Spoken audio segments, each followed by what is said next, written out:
armchair. There's something kind of about a kid that's never played baseball. You can't drink like me, you can't smoke like me. So don't try and be like me. Let's party together.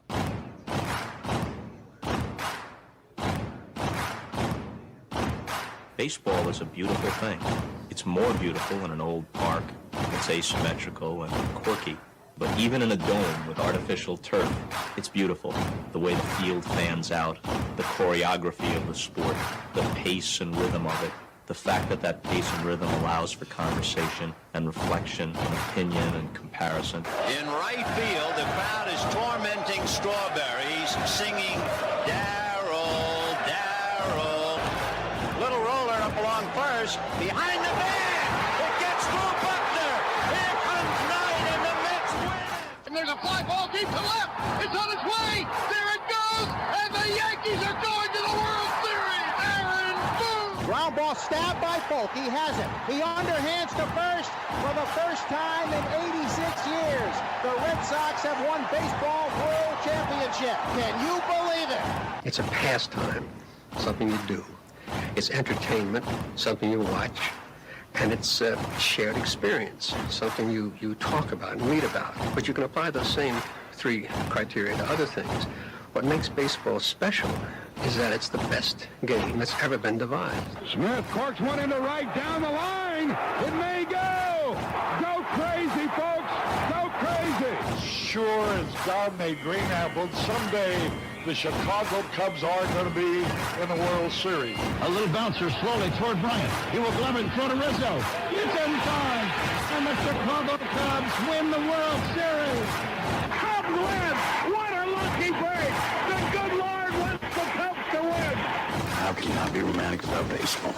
If baseball is about caring, about loyalty and rivalry. Braves fans are on their feet hoping for some kind of a bleeder or a seeing-eye single. Here's the 1-2 pitch. Fastball hit high and deep down the right field line. It's going back, back, back. Is it fair? Is it zip, boom, bam, it's gone. Ram-a-lam-a ding-dong, but 3-run shot, and your Atlanta Braves have taken a 1-1 lead.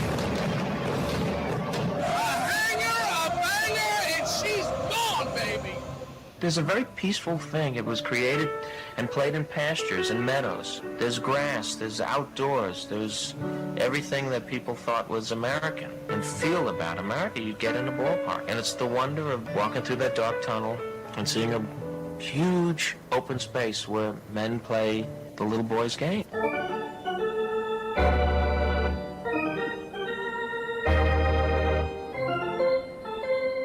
I believe in the Church of Baseball. I've tried all the major religions and most of the minor ones. I know things. For instance, there are 108 beads in a Catholic rosary and there are 108 stitches in a baseball. I prefer metaphysics to theology. You see, there's no guilt in baseball, and it's never boring. It's a long season and you gotta trust it. I've tried them all, I really have. And the only church that truly feeds the soul day in, day out is the Church of Baseball. Touch 'em all, Joe! You'll never hit a bigger home run in your life! High fly ball into right field. She is gone! Swung line drive left field. One run is in. Here comes Brave. Here's the front of the plate.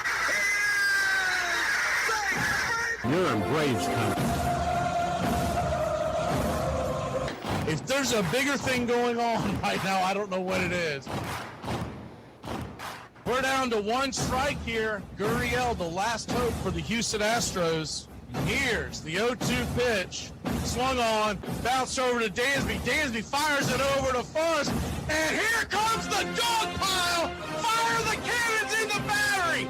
Do the chop all throughout Braves country. Pop that top. Your Atlanta Braves have won it all. Here's a list of the players we'll be inviting to camp. I never heard of half of these guys. And the ones I do know are way past their prime. Most of these guys never had a prime. This guy here is dead. Cross him off then. The local press seems to think we'd save everyone a lot of time and trouble if we just went out and shot ourselves. We got uniforms and everything. You know, you might think about taking Jesus Christ as your savior instead of fooling around with all this stuff. I like him very much. He no help with curveball. You trying to say Jesus Christ can't hit a curveball?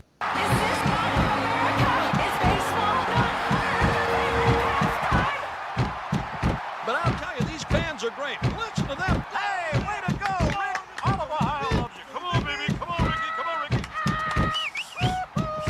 The game doesn't stink. It's a great game. You know, one of the best things about being an ex-big leaguer is getting freebies to the game. Call the front office, bingo. And once these fans recognize me, I probably won't even have to pay for my life here. I love them. Good seats, huh? You're in the wrong seat, buddy. Come on. Oh, I must be in the front row. Come on. Ladies and gentlemen, welcome. We direct your attention now to home plate. Please remain standing. We call your attention to our fans here today. They will be jointly directed. And now, another fixture. Our national anthem.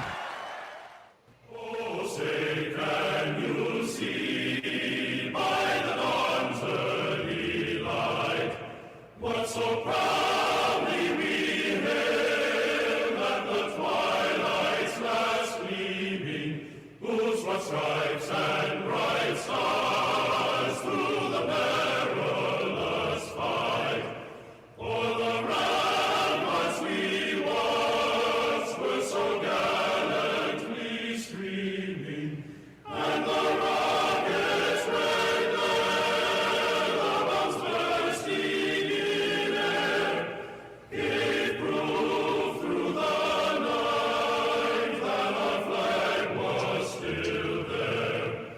Oh, say does that star-spangled banner yet wave o'er the land of the free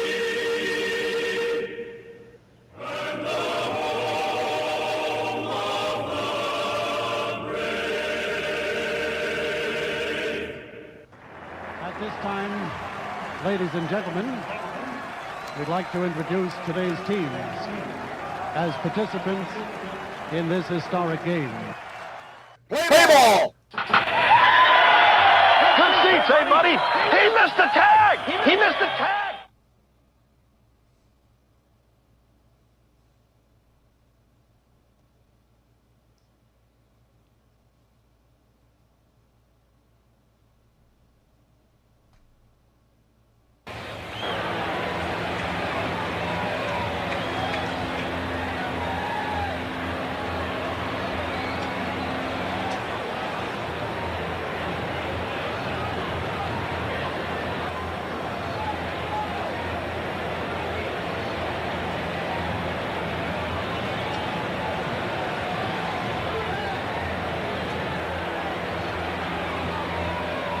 Good afternoon, everybody.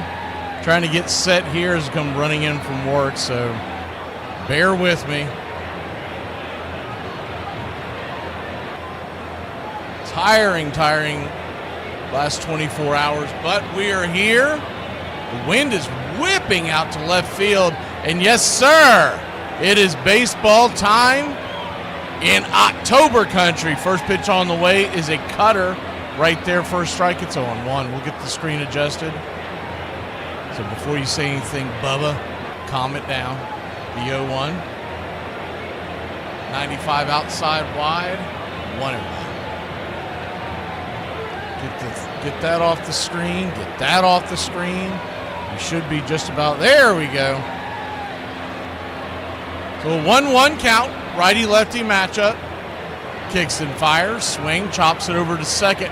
Diving attempt over there and rolling over it is Rocchio. He was going to have to make an unbelievable play rolling over his back like a turtle. He dropped the ball. That should be an infield single to get things going here for the Detroit Tigers. Let's go, Tigers! Let's go!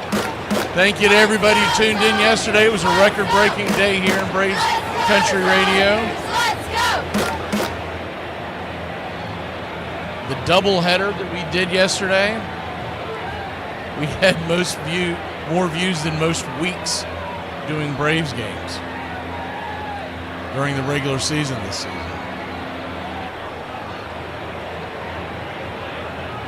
They're tending to Rockio's hand right now. As they do that, I'm continuing to try to fill up my lineup cards, so bear with me.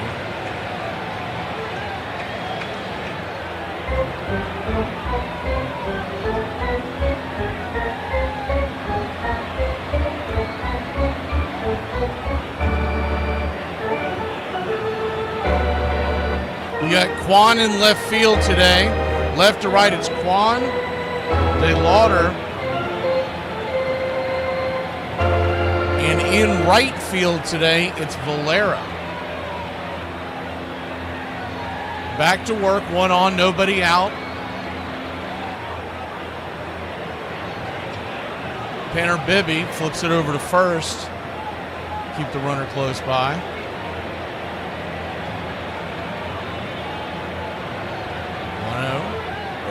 First pitch on the way is right there. Called for a strike, it's 0-1.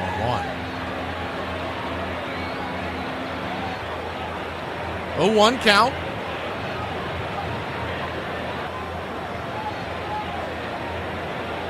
We'll get synced up here in a second. Had to do something a little different last night, and I think it worked out well. The 0-1 pitch. Swing, pops it up. High into center field, drifting back, making the catch. No, De Lauder drops it. He drops it. It's going to be an E8, and everybody's safe. We talked about this yesterday, a high sky. There's no clouds in the area once again. And the rookie drops it. It's got to be an absolute nightmare for him.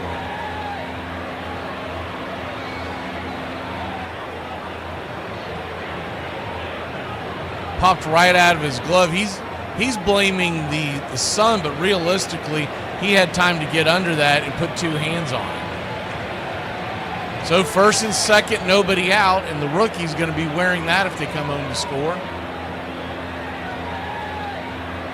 First pitch on the way is a curveball down and away. It's 1-0. Game time temperatures today, it is 71 degrees here at first pitch, and the wind is blowing in at 11 miles an hour.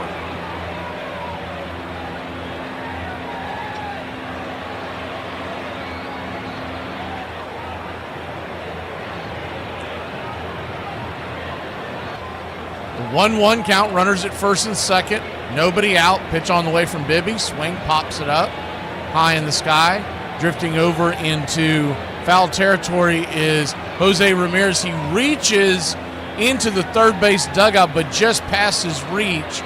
He was just a little bit taller. He'd make the catch.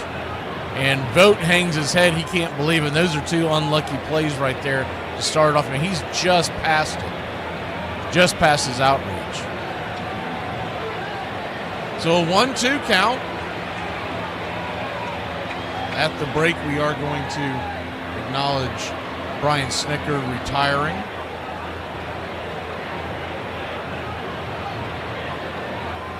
The 1-2. Kicks and fires. Down and in. 2-2. So Deuce is wild here to get things going.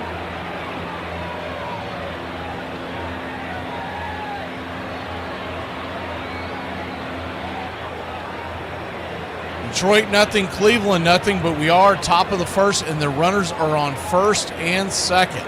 Bibby trying to buckle down here. The 2-2, swing, fouls it back. First thing came to mind with Joe Ram just past the outstretched glove. You remember that song, Wish I Was a Little Bit Taller, Wish I Was a Baller? The wind is whipping in now. They're saying 11 miles an hour. No way that's 11. That's got to be 20. 15 to 20 easily. Going dead in, so it's going to be hard to get one out. You're going to have to hit it on the screws. The 2-2, swing, rattles that back foul. We'll do it again.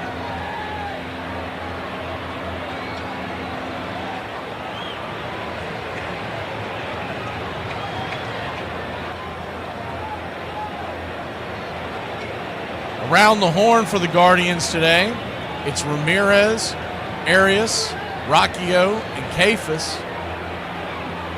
It's the 2-2. Misses high and out of the zone. Ball 3-3-2. So a full count now. Behind home plate is Bo Naylor. I don't even know her. Bo Naylor. I don't even know her. The payoff pitch. Caught, looking strike three. Bender right there, buckled his knees. Kerry Carpenter goes back to the drawing board, one away. Big strikeout there for Bibby. Now a double play can get him out of the jam.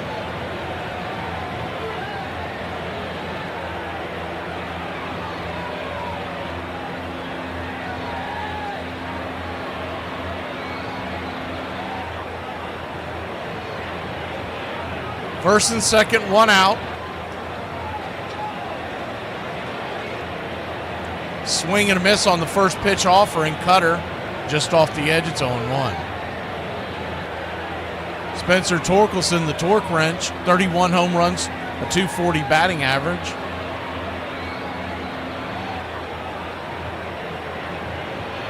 Big first baseman, righty-righty, digging in, pitch on the way. Swing and a miss, 95 miles an hour. It's 0-2. Good crowd out here in Cleveland. Once again, bright sunny skies, clear blue skies here in Cleveland, Ohio on October 1st, the best month in all of sport. The 0-2 count. Bibby, he'll take a strikeout, but a double play would really help him here. Infield back into the left. The 0-2. 95 misses high, 1-2. Looming on deck is Riley Green. The line keeps moving, Wensiel Perez. 1-2 count.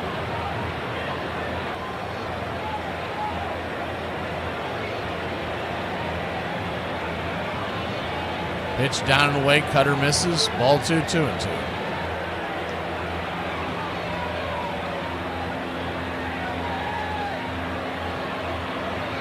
You just have to become a country club member, Ready 70.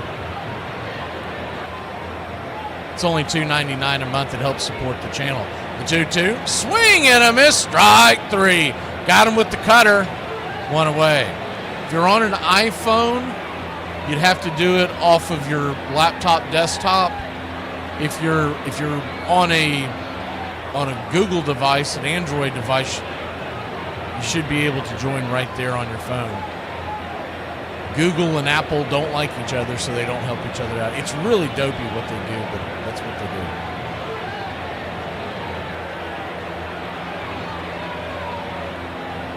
do. So, righty-lefty matchup now. Change up first pitch off the edge. For a ball, it's 1-0. Riley Green, 36 home runs this year. He was 1 for 3 with a double and a run scored along with the walk in game number 1. He's just trying to get a single here to get the Tigers the lead. The 1-0 pitch. Swing and a miss. Fastball right there on the outer edge. 1-1.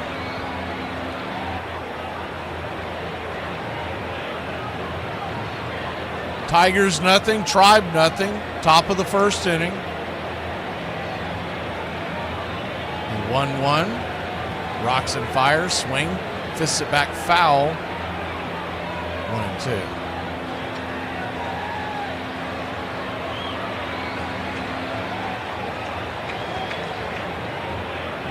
One-two count. Crowd at their feet, waving their rally towels. A sea of red is all you can see under the clear blue sky. The 1-2 pitch. High and out of the zone, 96 miles an hour. We'll do it again. Tanner Bibby has given up the one hit.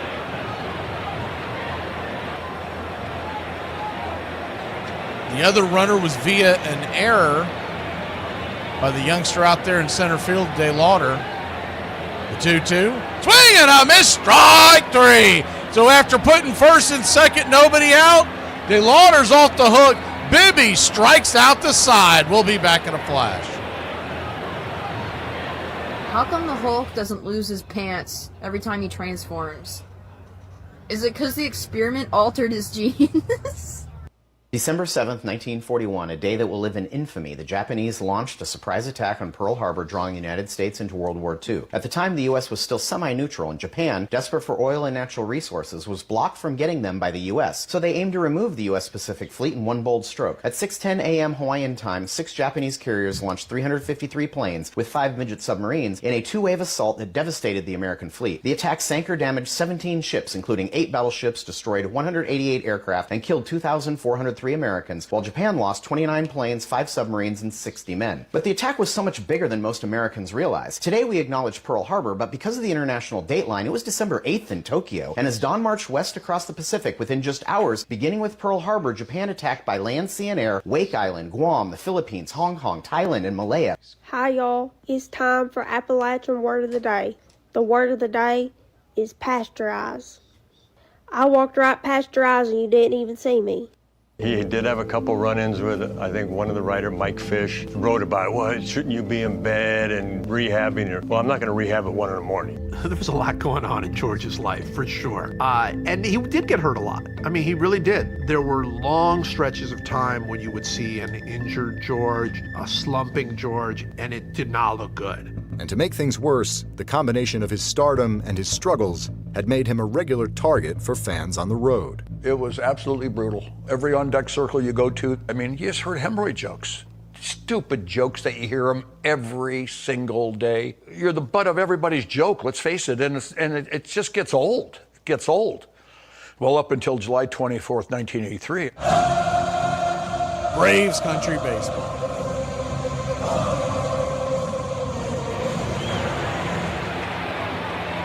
Welcome back. Your batting order today will be Juan Valera, Jose Ramirez Manzardo, Bo Naylor, Gabriel Arias batting 6th, De Lauder, who had the error out in center field, batting 7th, Cafe is at 1st, batting 8th, and Rocchio batting 9th. At second base, first pitch on the way is a P at the knees, 93 miles an hour. Stephen Kwan, your batter. 704 OPS on the year. Righty lefty, the 0-1. Swung on, fouls it straight back. It's 0-2.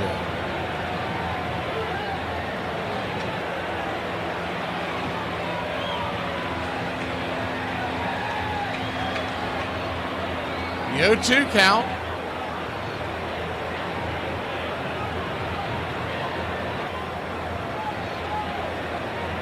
This is outside wide, 1-2.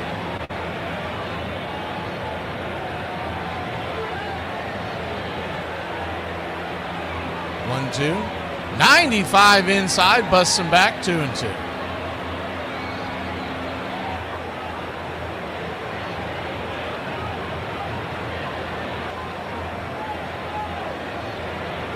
The 2-2 pitch, swung on, splitter, deep down the left field line, and out of play.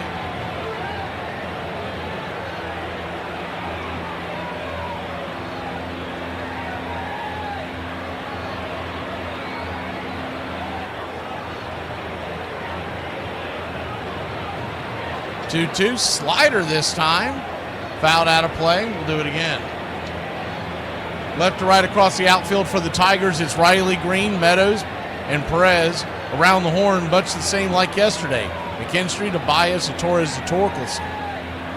The 2-2 pops it up. High in the sky, can of corn. Third base side on the infield grass. McKinstry makes the catch. F5 in your scorecard, 1 away. Dingler's behind the plate once again, and Mize on the bump.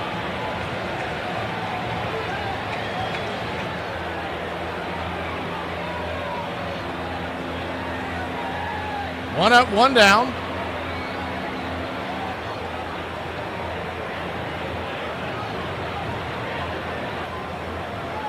Mize back to work. First pitch is a 95-mile-an-hour four-seamer. Just off the edge, it's 1-0. Adam Beck is your home plate umpire. David Rackley is at first. Second base will be manned by Vic Carapazza as the 1-0 down and in. Splitter misses 2-0. Sherwater is down the third base line and out in deep left field. You've got Carlos Torres. Right field, yesterday's home plate umpire, Shane Livensparger. The 2-0 swung on, fouls it back to him.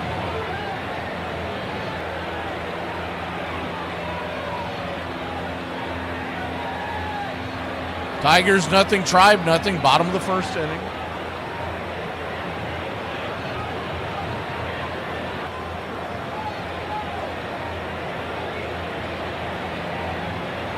Pitch on the way, swung on, 2-2.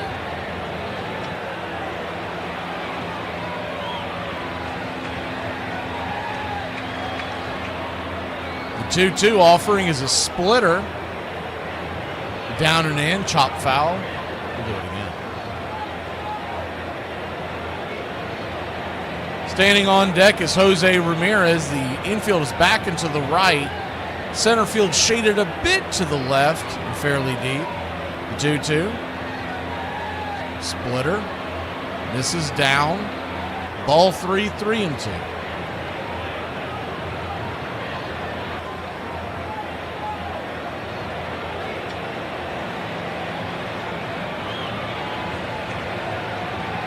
Payoff pitch, swing! That ball's lifted high and deep. Will the wind knock it down? Going back on the track. Zip, boom, bam, it's gone! Ramalama ding dong. A solo shot. And the Tribe are on the board.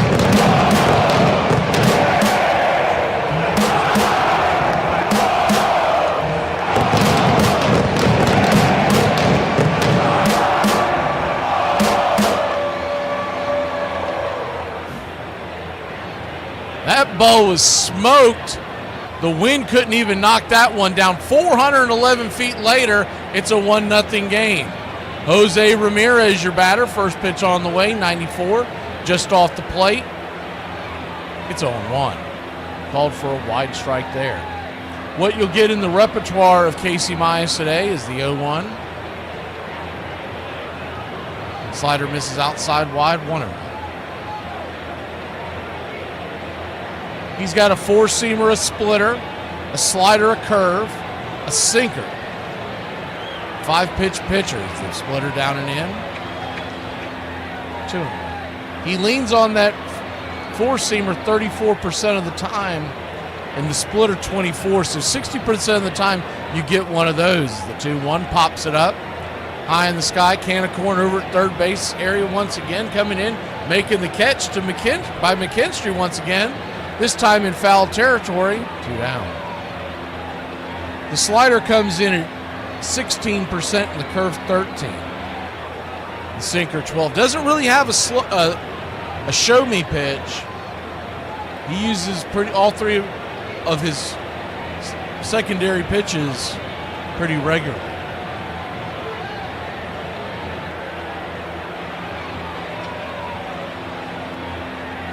First pitch on the way to the left-handed bat of Manzardo, today's designated hitter. Misses, it's 1-0. The 1-0 swung on, dropped down the left field line, but fouling out of play.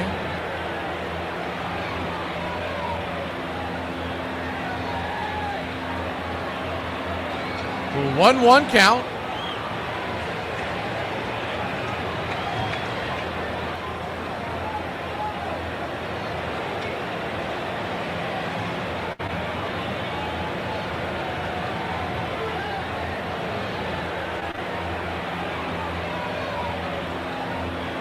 One pitch from Mize, splitter down and in, 2-1.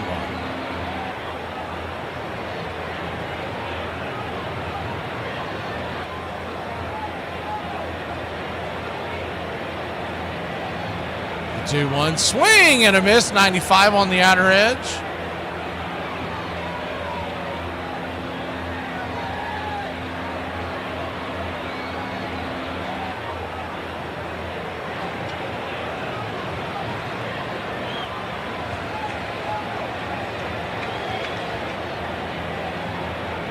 The 2-2, foul back out of play. We'll do it again.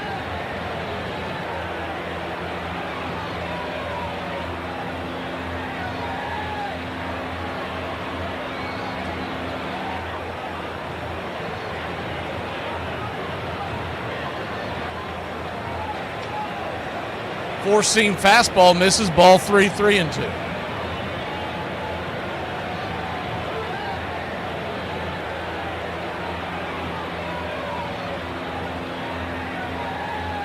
Payoff pitch, swing, lifted high and deep into center field, going back on the track, making the catch at the wall. This time, the wind did knock it down, or it would have been 2-0. Parker Metters with a great catch there at the wall will be back in a flash.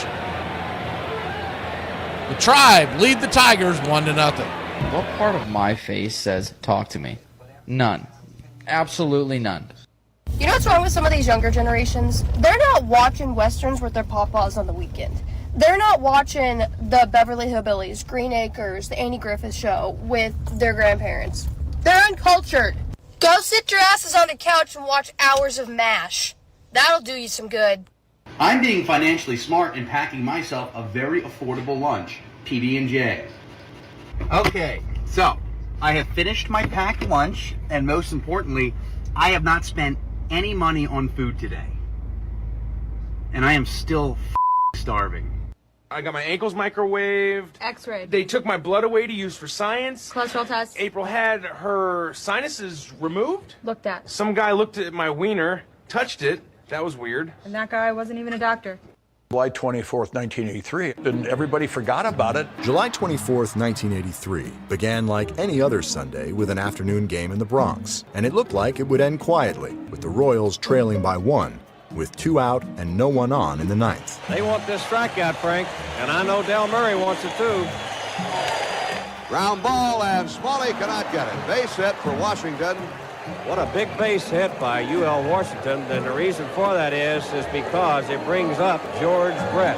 Well, Billy Martin is on his way out to the mound. And I assume that it will be Goose Gossage that will be coming into this ballgame.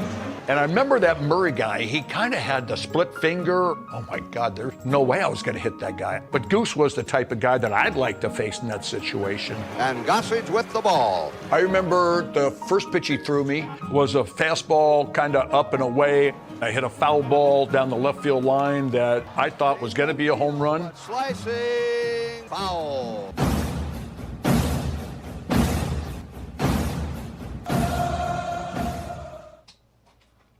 Welcome back.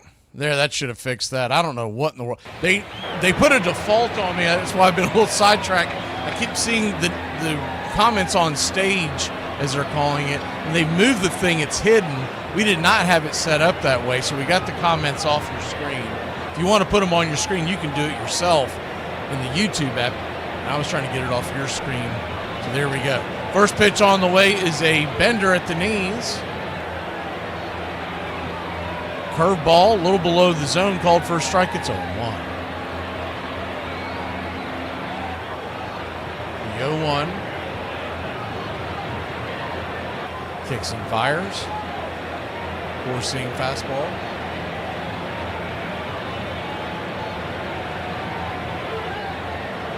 Oh, 0-2. 0-2 count.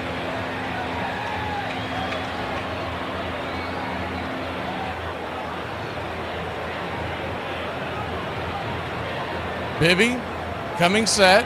His 26th pitch of the outing. High and out of the zone. Goes to the backstop just a bit outside. 1-2.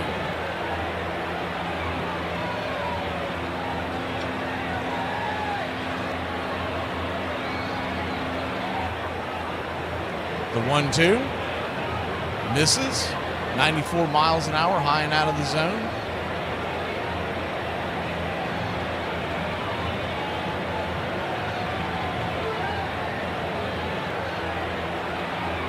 Two count. Kicks and fires.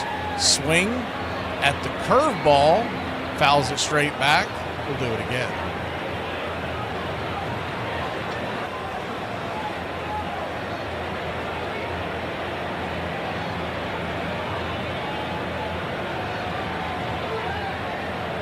This one does see height, because he was one of my favorites. The 2-2, swing and a miss.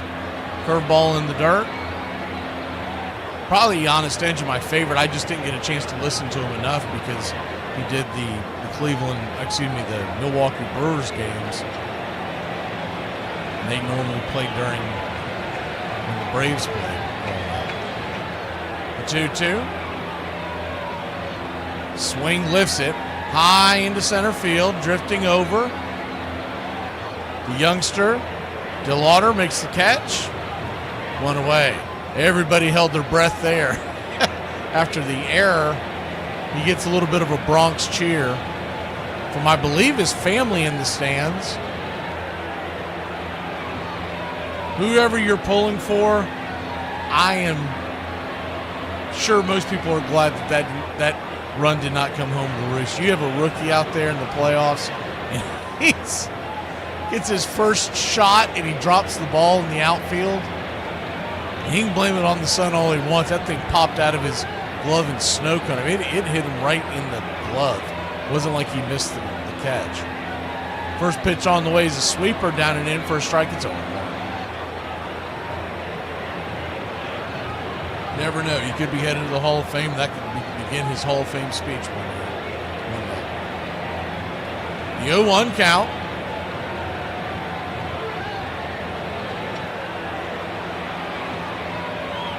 Kicks and fires. Swing and a miss. 95 miles an hour. Blew it right by him. 0-2.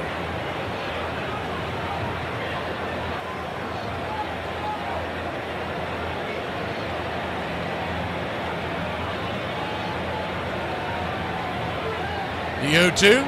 Swing just got a piece of it, rolled it over. 1-2.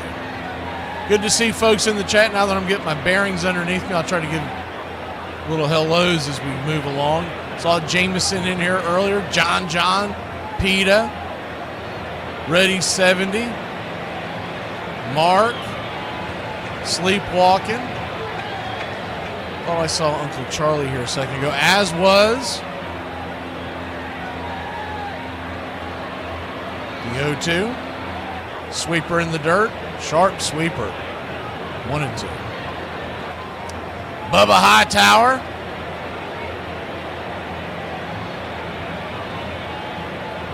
Appreciate that, Bubba.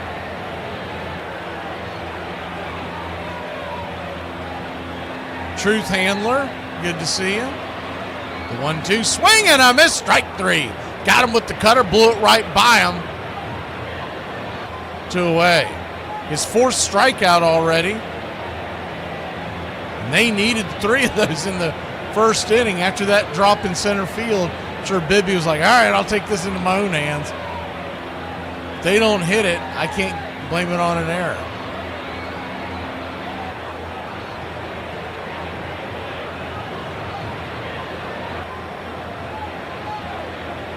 Tree Nug, good to see you. First pitch on the way is down and in. For a ball, it's 1-0. 1-0.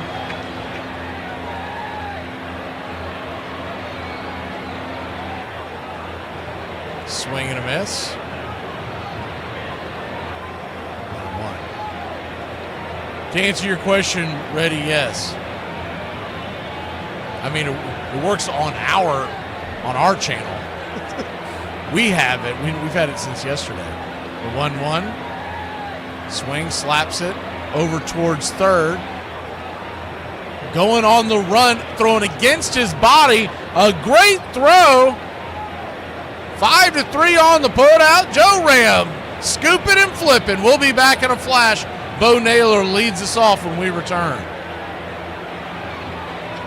These are some things that I feel like are common experiences people had growing up in Appalachia. Accidentally taking a sip of a drink and you didn't know someone had spit tobacco in it. Your grandma would threaten to spank you with a fly swat. Adults telling you that you're going to go to hell if you don't know Jesus. Going to the flea market on the weekends. Eating honeysuckles. You don't sit your juice box drinking ass down, Summers. Don't be around this grown folk and beer drinking. What we gonna drink? Chocolate milk? It. I get a half gallon. Nestle Nesquik having ass. I got hair on my ass older than you. Your ass probably can't even get in the bar no how. Better get you a case, come over to the house, challenge accepted. Better not bring none of that Natty Light, Michelob Ultra Bull. You want to, we go toe to toe with a mason jar. When that head gets to thumbing, I have Mama lay you down, turn on Nickelodeon for you. When I'm done with it, I make sure she cooks you waffles in the morning. We ain't no damn weekend drinkers around here neither. We get up on Tuesday. Before the next pitch, I just said, you got to be quick. You just got to be quick. And Goose to this day says, I was trying to hit you in the neck. And I didn't get it in far enough because the ball was up and in. Just set by Gossage. The pitch deep to right field. Holy cow, I don't believe it. Home run for George Brett. And now the Royals have the one-run lead. And I'm crossing home plate, and I vaguely remember seeing Billy Martin up at home plate. I think he's talking to the umpire to go talk to the pitcher for some reason. And Billy Martin, he wants to take a look at that bat. Well, that's a little late. I don't believe it. I'm sitting there, and I'm just minding my own business. I'm going, what are they talking about? Hey, they might have a point here. Thurman Munson was called out after getting a base hit because there is pine tar above the trademark. Braves Country Radio, your home for the classic call of Braves Country Baseball. Welcome back.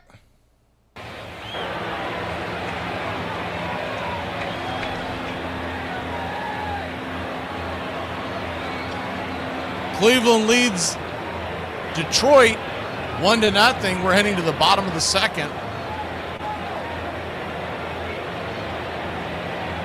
First pitch on the way to get us started. Casey Mize fires a slider over the plate.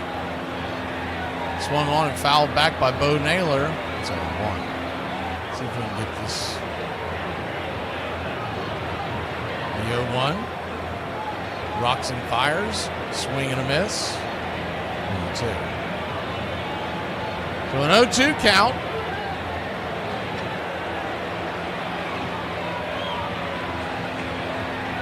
Four-seam fastball. Misses high and out of the zone. 1-2. If you're just joining us, Valera hit a solo shot, a 411-foot blast that cut through the teeth of the wind blowing in from center field to take the 1-0 lead in the first. 1-2 misses down and away, 2-2. Detroit had golden opportunity in the first and second, nobody out after an error in the outfield by the youngster, the Lauder. Tanner Bibby responded with striking out 3 consecutive batters. The 3-2 swing and a miss, strike 3. Slider got him. Away.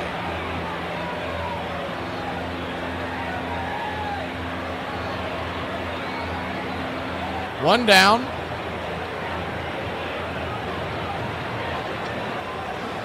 Kick rocks there, whatever you're trying to clickbait our fine patrons with. First pitch on the way, swing and a miss, 96 miles an hour. Up and in, it's 0-1.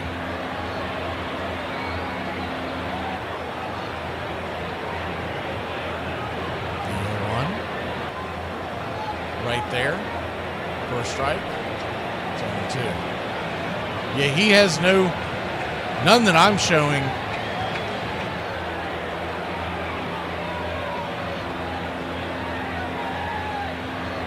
Slurve is tossed up there.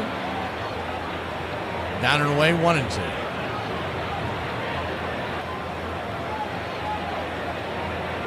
One-two count.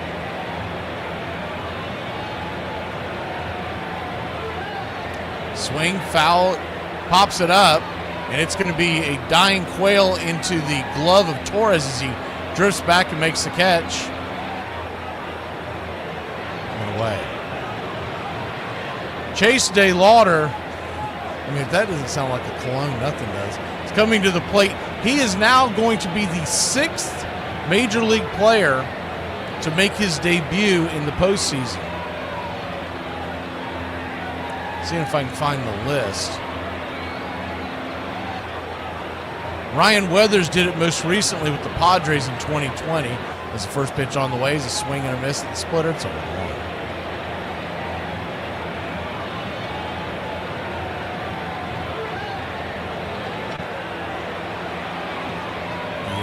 Swing, chops it foul down the line, 1.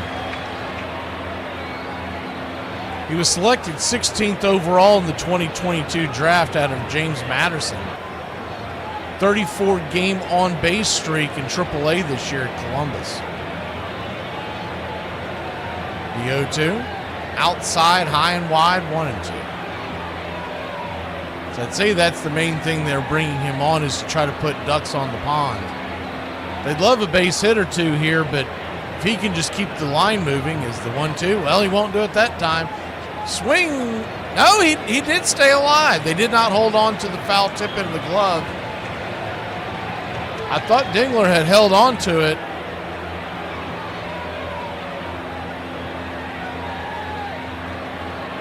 Take a look at it again as he, oh no, it bounced off the plate. Just behind the plate. The 1-2 count. 96 misses high, 2-2.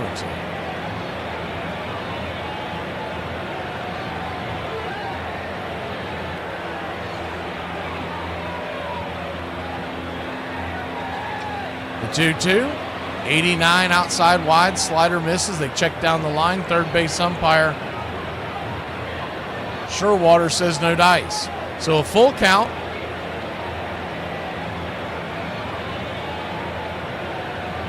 Fans on their feet. The payoff pitch. Swing. Chops it foul between home and first. We'll do it again. By the way, we're in the bottom of the second inning. Casey Mize has already thrown 42 pitches.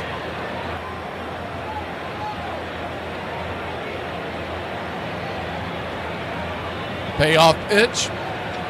Outside wide, ball 4. So he'll head on down to first.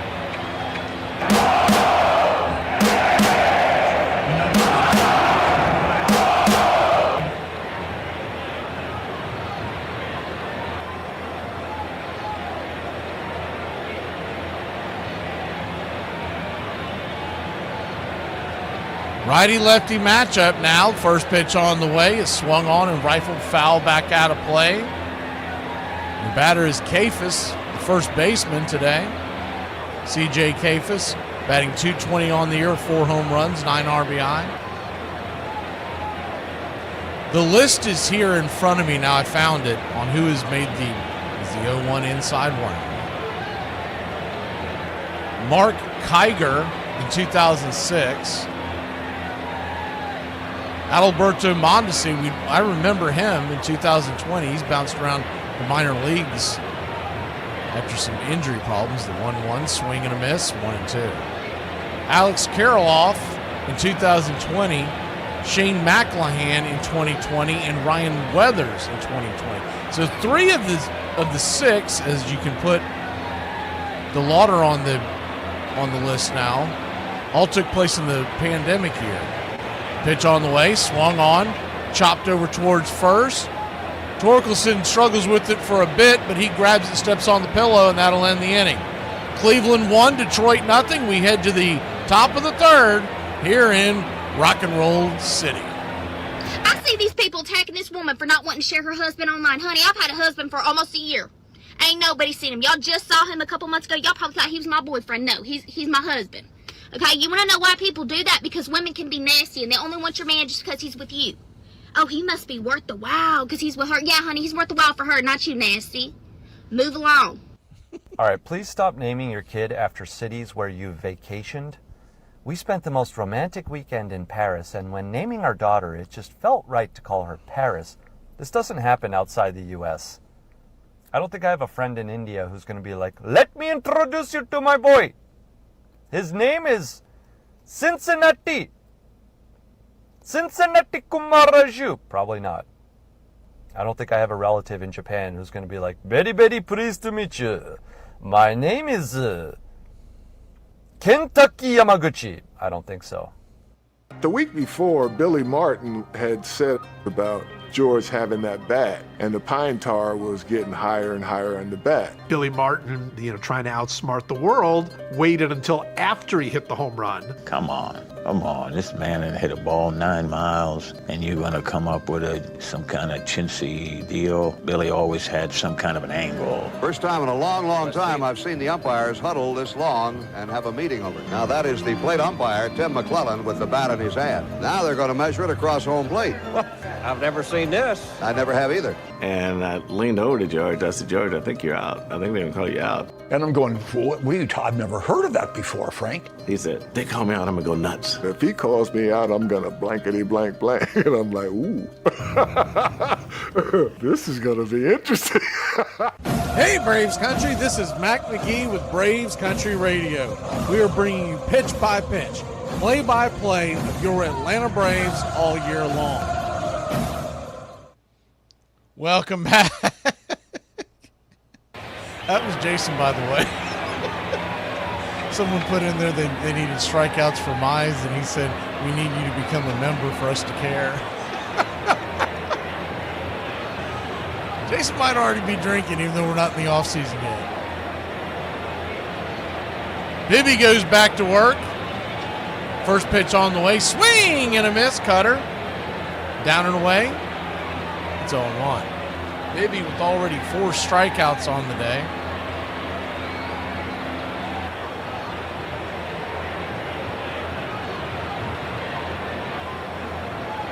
The 0-1. Chase went off the plate there. It's 0-2.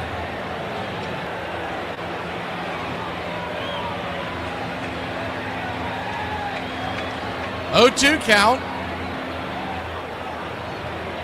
I thought Bibby's over-under today was 4.5. You got a good number for you only got 4. The 0-2. Swing, chops it over to third. 5-3 put out. 1 away. Well, that's true. I forgot to check the line on Strix. So.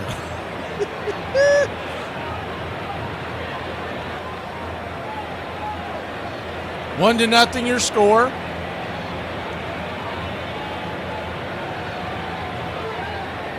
One down here, top of the third. First game of another doubleheader tonight. Yankees-Red Sox, 6:08 first pitch. First offering from Bibby here to start off Meadows is a P at the knees. It's 0-1. The 0-1. Swing, chops that over to second, and that'll be an easy 4-3 put out. Rocchio to Kafis. 2 down.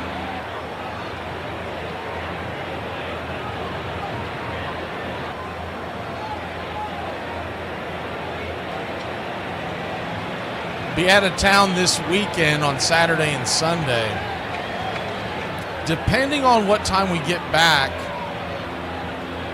I may try to do a pop-up game on Sunday, but it really depends on the times. It's the first pitch on the way. Swung on, lifted into left field. That's down for a base hit.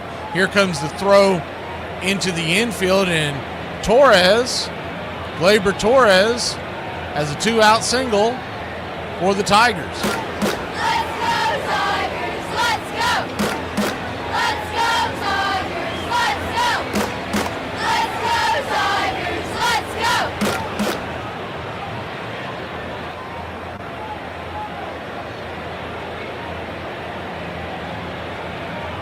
Righty-lefty matchup now. Kerry Carpenter. First pitch on the way is a wild pitch. It'll bounce away. And Gleyber Torres will easily make it up to second base.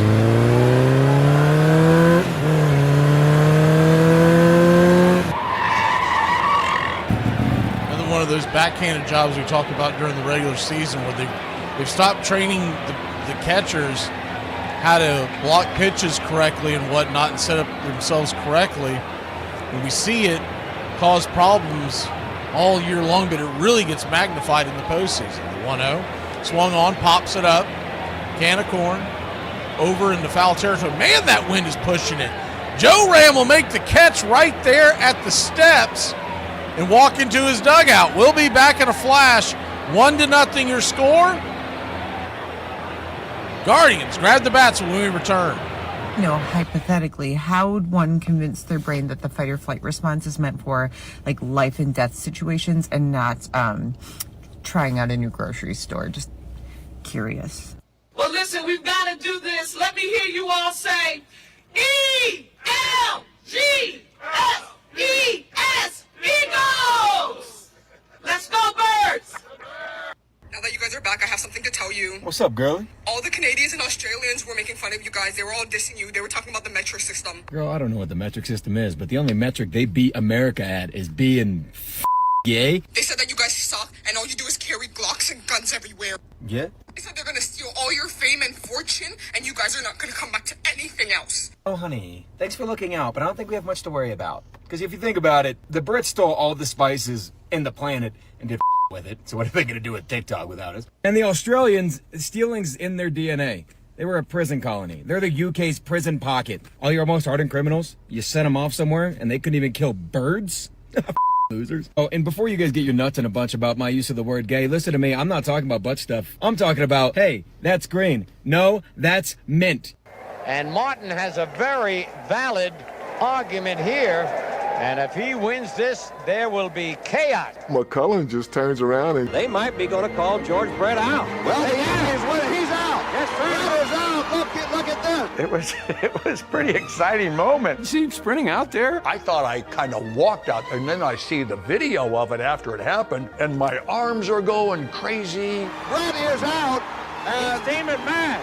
I would have maybe gone out there, but a little bit more nonchalant, let's talk about this. He had his hand down like he was going to hit it. Forcibly restrained from hitting plate umpire Tim McClellan.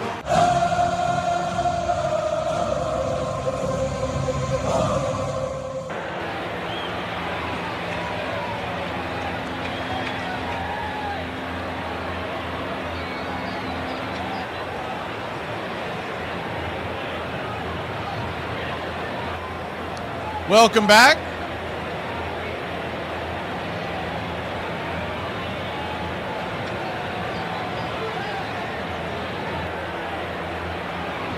If you see Braves Country Radio ready, it could be me or it could be Jason, because Jason works, and sometimes Jason chimes in on on our secondary stations called Armchair QB Radio.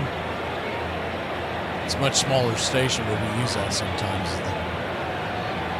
1-0, pops it up, high in the sky. Making the catch over there is Perez. And a quick one out to start here in the bottom of the third. Good to see you ready.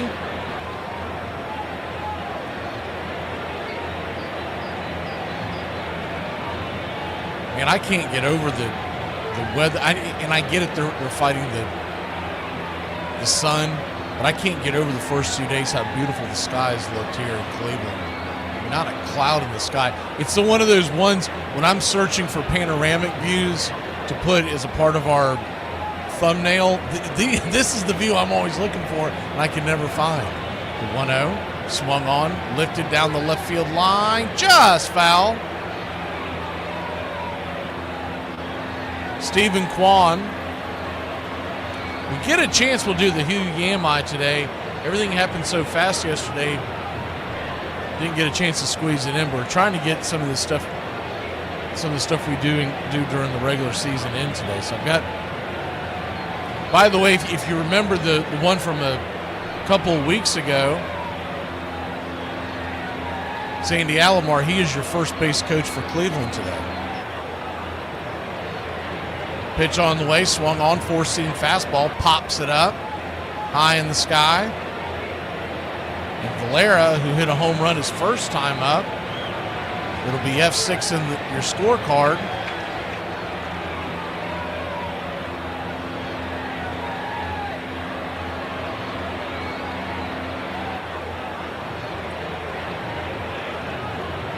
Two down. Valera coming to the plate now after the pop-up by Kwan. And he swings at the very first pitch, slices it into left field, and that'll end the inning.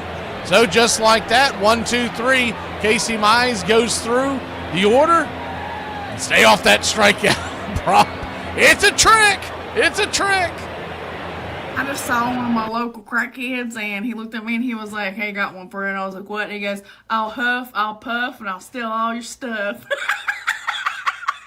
The real question is brunette crazy, redhead crazy, or blonde crazy? Oof. Oh, brunette crazy. Those are completely different kind of crazies. Because redhead crazy is like will ruin your life, but will be the best bouncing time you've ever had in your life. Blonde crazy. Will ruin your life, but will also blast the car into the side of an 18-wheeler going...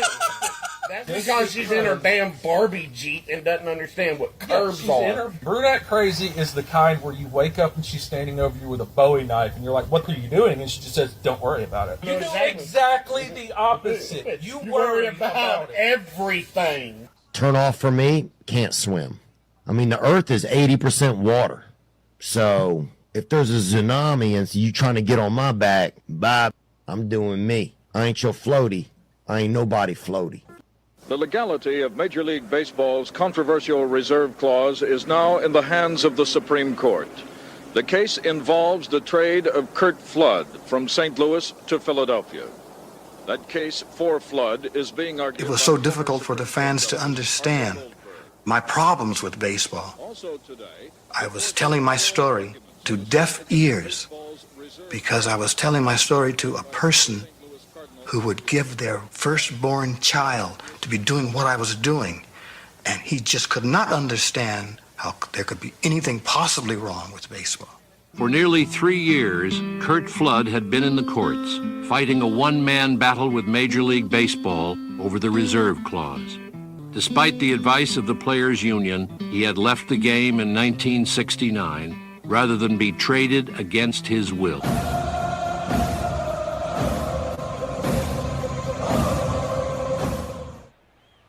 Welcome back.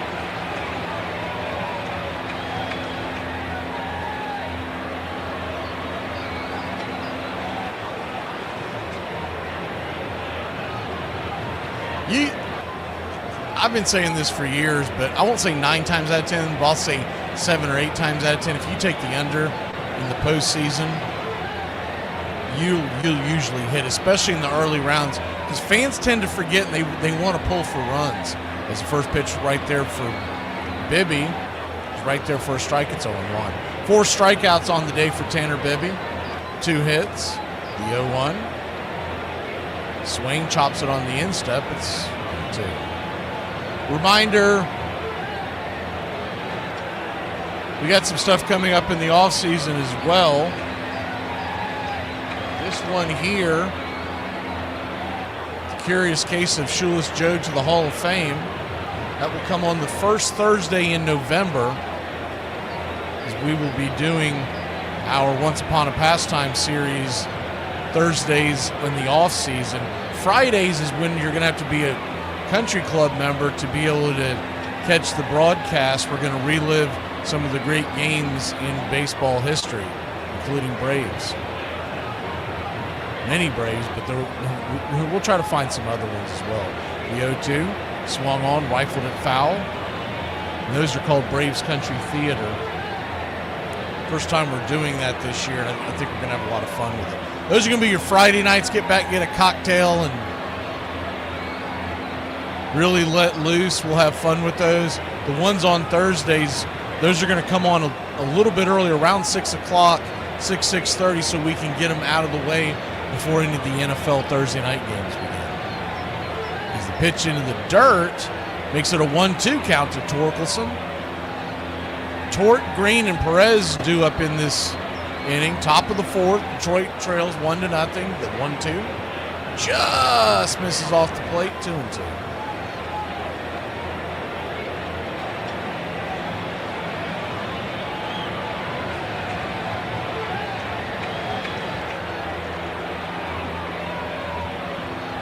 The 2-2 count. Swing and a miss, strike 3. Yak 'em. Strikeout number 5. 1 away. That's one of those bucket lists I haven't hit yet, Reddy. I've been to the Major League Baseball, well, the National Baseball Hall of Fame, and I'm definitely planning on going back. I may even try to do it this offseason, haven't decided, but I do want to make it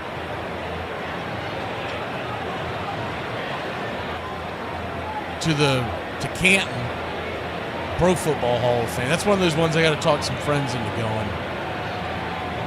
Because some of my best friends are huge football fans. I got a better chance of getting them to go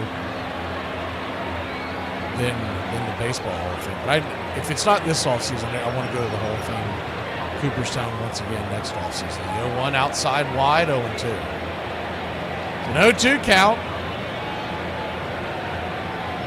When I went the first time,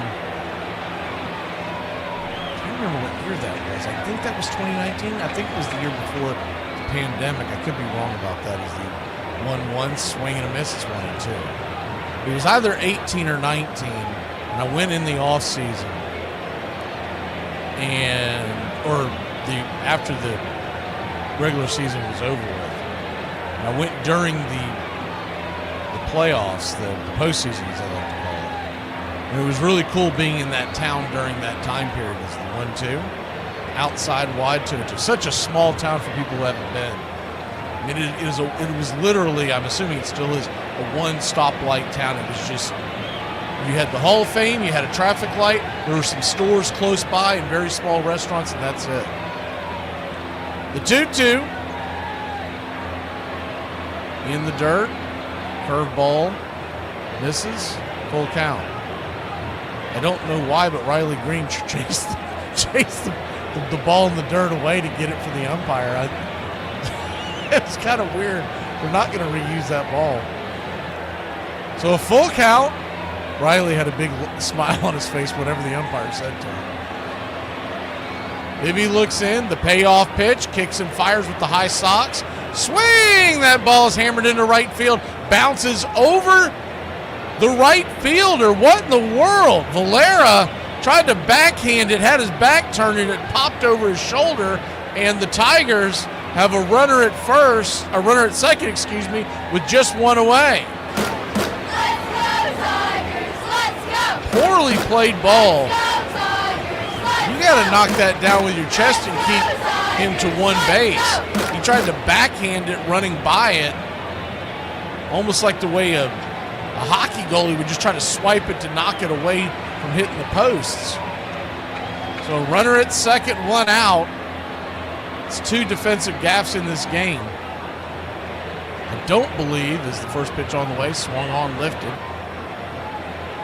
Into the crowd, left field side, it's 0-1. They did not give that an error, but you could. Because he made just a little bit of contact with it, and he's got to be able to knock that thing down. I guarantee you he'll tell you he should have made the play. At least knock it down to keep the runner at first. The 0-1. Swing, hammers it over to first base. Scooped off the carpet. Kafis will step on the bag. 2 down on the play. Green goes from second to third. So the Tigers are 90 feet away from tying the game.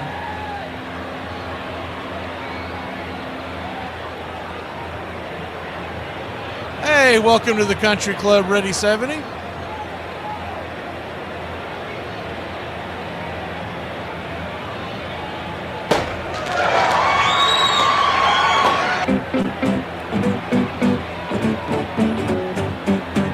Dylan Dingler, or Dirk Diggler as we like to call him, stands at the plate. The infield is back into the left.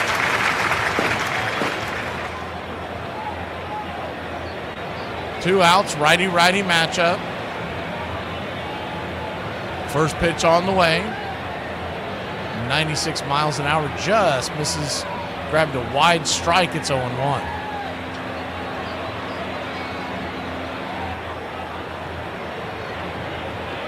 One.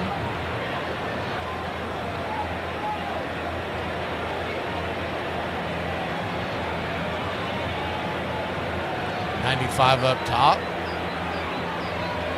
Did not get the call.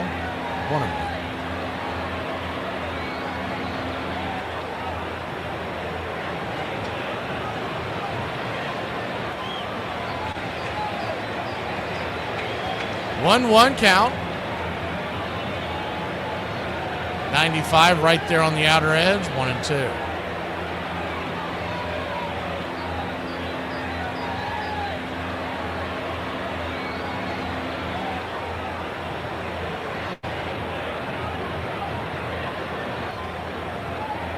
1-2.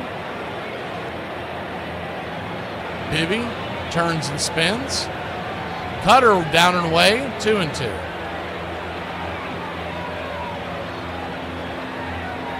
They're calling that a cutter, but it really has more movement. Kind of reminds me of the way when Joey Wentz would throw a cutter, but it bends down like a sharp slider. That's what his cutter reminds me of. The 2-2. Swing pops it up. Will it stay in play? Giving chase down the right field line is Valera. It'll bounce into the crowd, 2-2.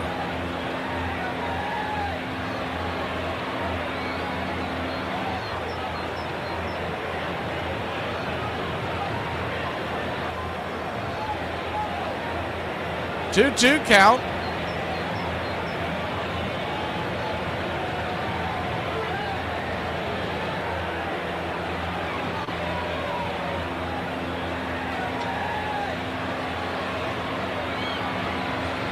Bibby turns and deals, number 66 on the day, bounces it into the third base dugout of the Guardians.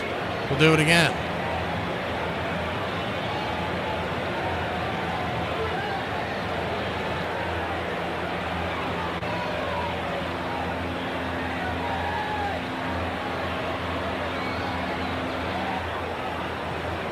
The 2-2.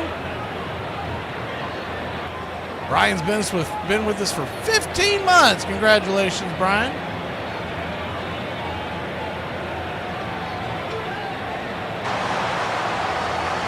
The 2-2. Cutter misses. Ball 3-2. Full count now. We did get confirmation we're going to be doing more double headers next year. Some of the stations are interested in picking up. So in other words, games outside the Braves. And some of it will have to do with how many people we have in the country club that are fans of other teams. The payoff pitch in the dirt.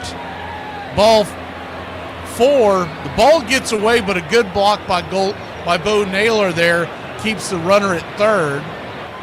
And there's runners on the corners. 2 outs. Bibby. Pitch count getting a little high there, sitting at 68.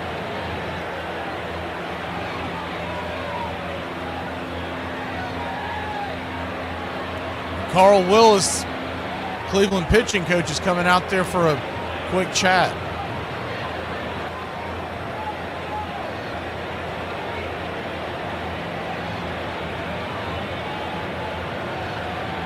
Cleveland 1, Detroit nothing. Same exact lineup as we had yesterday. Where 3 o'clock you got the Padres and Cubs, and then tonight our second game, it'll be Red Sox Yankees 6:08 first pitch.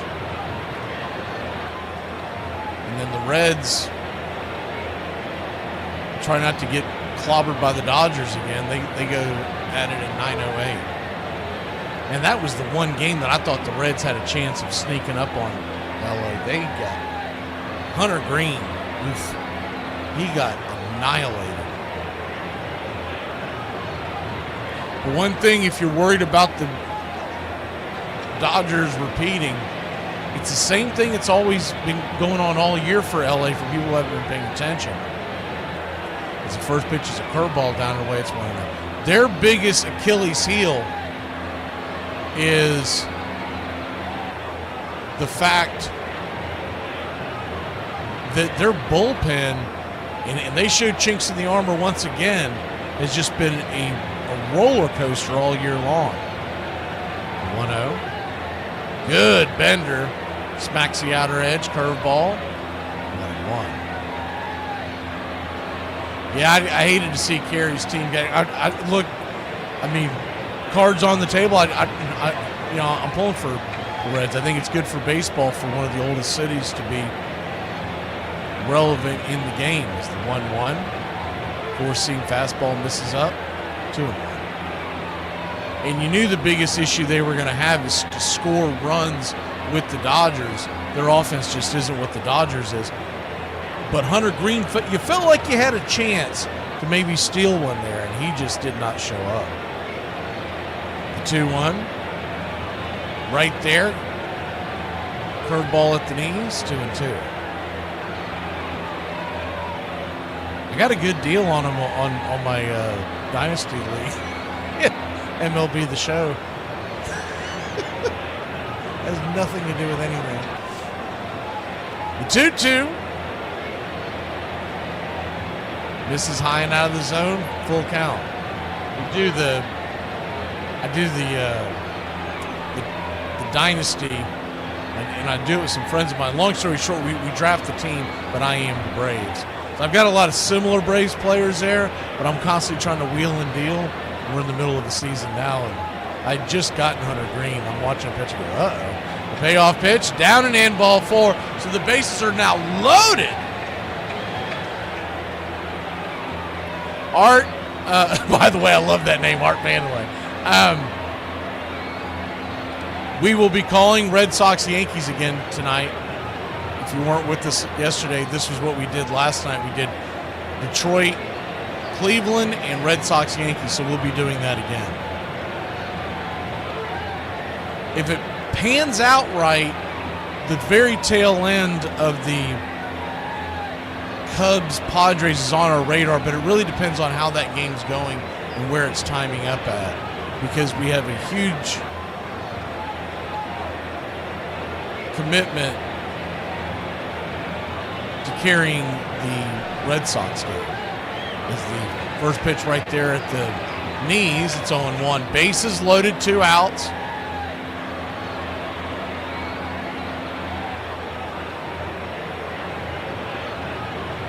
The 0-1. Swing, rips it up the middle. That's through for a base hit, and the Tigers are going to take the lead. Here comes the throw to third. Did they get him? Oh, he's safe. Head first slide. That was almost a disaster for Detroit.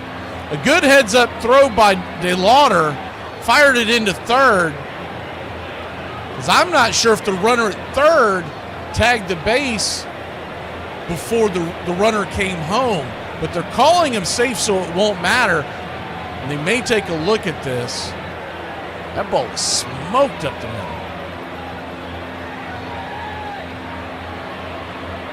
Baez with a 2 RBI single.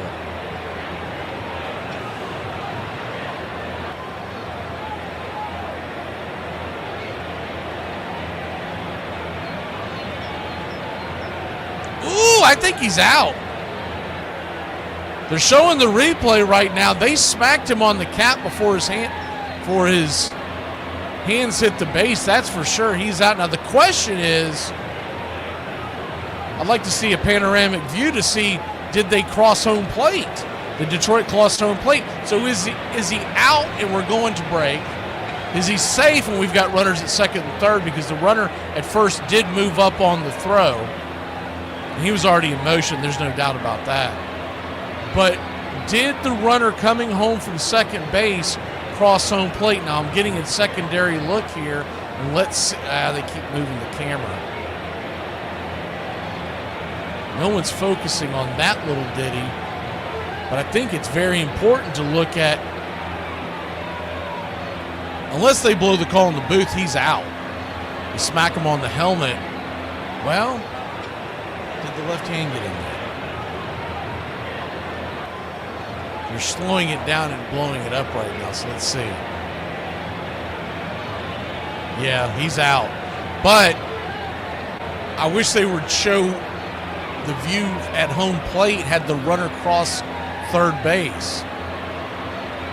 There's a huge inbox view that they're showing inside the studio in New York, but that doesn't do us any good. Nobody in the ESPN production booth is focusing on the fact whether or not the runner crossed third base, but I'm assuming he did. That would be my biggest question.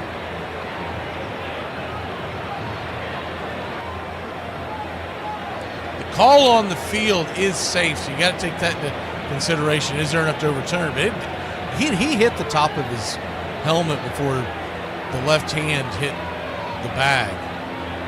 And the right hand hit the bag after the left hand hit the bag. So I think worst case scenario, if you're a Cleveland fan, you're looking at trailing 2-1 heading to the bottom of the fourth.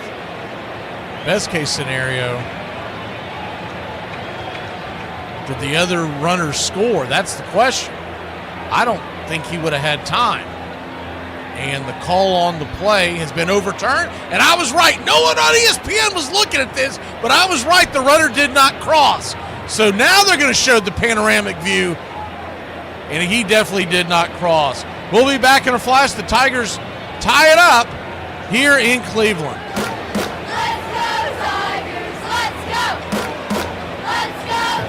Proper, and I can talk ghetto. Both times you heard what the I said. Okay? Dad, I don't even care. Go away. Why? Because you're out here just to do the same you always do. You're gonna ask me some stupid question, aren't you? Yeah. Or you saw some current event on Google and now I gotta answer or make a comment on it. Yeah. That's stupid. It's dumb. You do the same thing every time. All your stupid questions are the same. It's redundant. What? You think I'm beating off to a dead horse? What did you just say? What? It was just a metaphor, like killing a bird with two stones. No, you dude. It's beating a dead horse, you dumb. It's killing two birds with one stone. You're with me right now. You better be. I swear to God, if you're this dumb, I'm gonna lose my. Don't give me that dumb look. I got brain cells frying right now, thinking that you're my son. Just get the out of here with your stupid now. Walk the away. Just a metaphor, Dad. Out. I don't know what I would do, with no more. If I think of no more baseball for me, I don't know what that would be like. That's been it, really. So long, everybody, from American Family Field here in Milwaukee. I'm not stupid enough to hit an umpire. Plus, he's 6'5". But what made it look bad is Joe Brinkman when he was pulling me away. And he's kind of got me in a chokehold. All I'm trying to do is get away. They are holding George Brett out there. Can you remember anything that was screamed? Yeah, can't say it on TV, though, can I? Huh? Absolutely. I can say it? Yeah. What the is this? You gotta be f***ing me. There's no f***ing way you could make that f***ing call. You f***ing soul. Just going off. Well, the game's over. That's right. He is called out, and the Yankees win the game 4-3. Join the Country Club today. Help support Braves Country Radio. Join the Country Club today. Welcome back.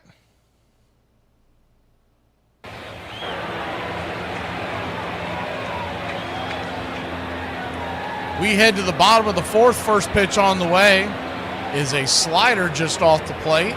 Casey Mize back at work. It's 1-0. Casey Mize, one strikeout through 3 innings. 1-0 right there. Slider inside. 1-1. 55 pitches on the afternoon.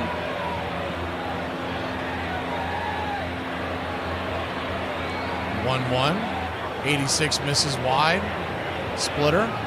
2-0.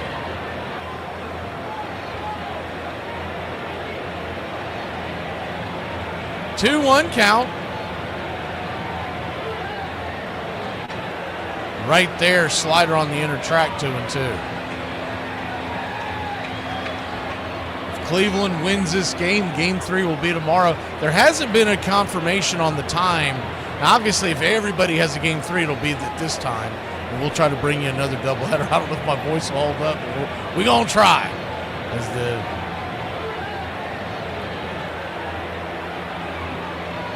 pitch is chopped foul towards the first base dugout. It's 2-2. Jose Ramirez digging in.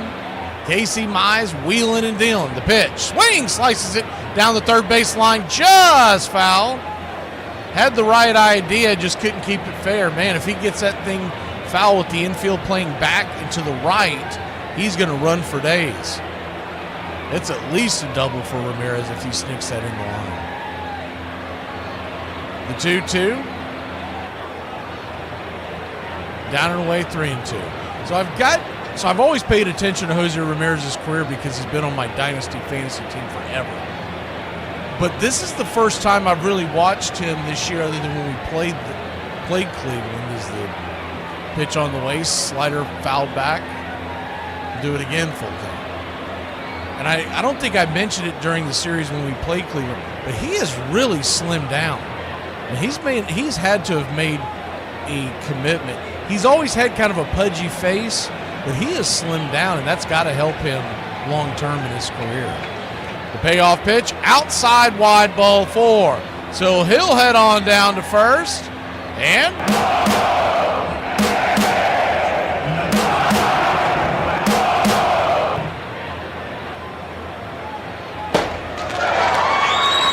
thank you, Justin.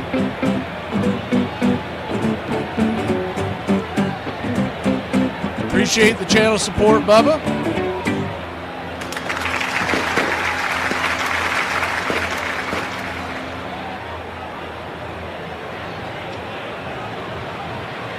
That's going to be it for Casey Mize. 62 pitches.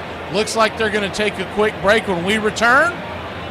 Detroit and Cleveland tied at 1. 1 on, nobody out, and the door is swinging open to the Tiger bullpen.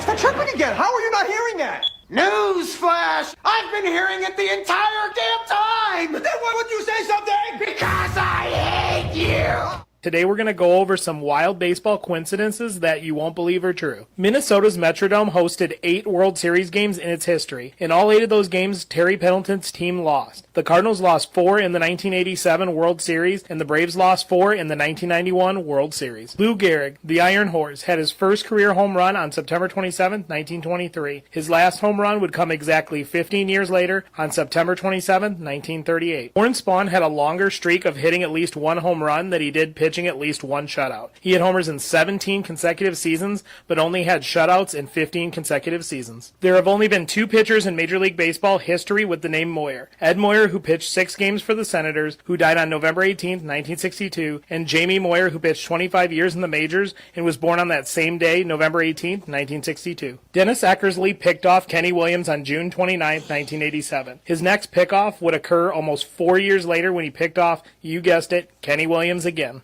On April 20th, 1912, 2 months before the cornerstone was laid for Ebbets Field, Fenway Park opened its doors for the first time. The Red Sox beat the New York Highlanders that afternoon 7-6 in 11 innings, beginning one of the most intense rivalries in baseball. And then they went on to win the pennant and the series, setting a precedent that did not last for long. Tris Speaker once owned its center field. Smokey Joe Wood and Babe Ruth and Roger Clemens have all bewildered batters there. Ted Williams, who sharpened his eye by shooting the pigeons that flew over the outfield, hit so many home runs into the right field bullpen that players came to call it Williamsburg. Welcome back. First pitch on the way from the southpaw. Entering into the game, Tyler Holton. This is for a ball. It's 1-0. Lefty-lefty matchup. The 1-0 swing. Fouls it away.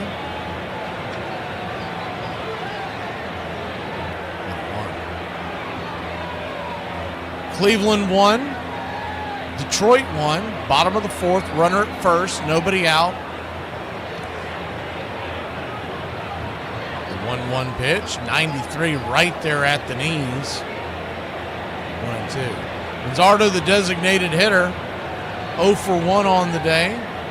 Game 1, he was 1 for 4 with the single.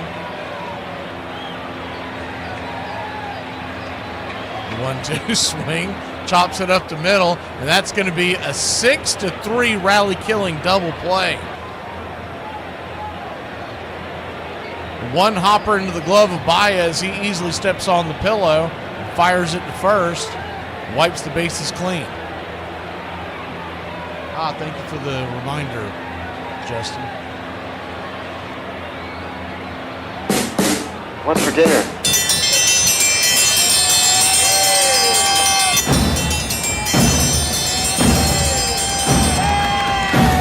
Hey, chef, what's for dinner?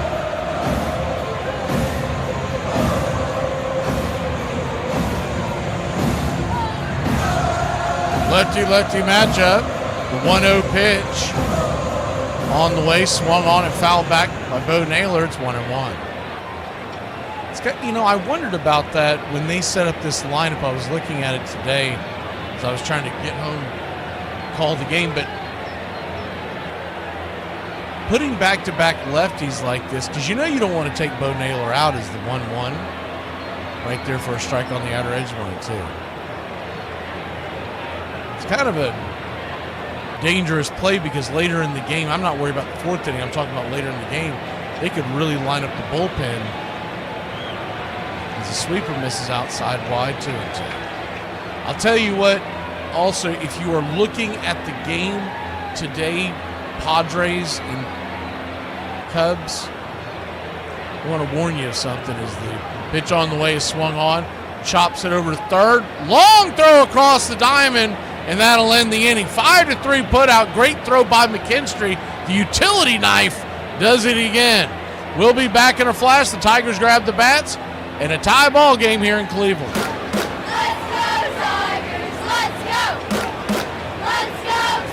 Now that the Americans are gone, we can talk about geography. Now let's talk about how you dummies want to visit the Grand Canyon and the Statue of Liberty in the same damn day. Let's talk about that. Like, you're dumb too. I don't get it. Stop.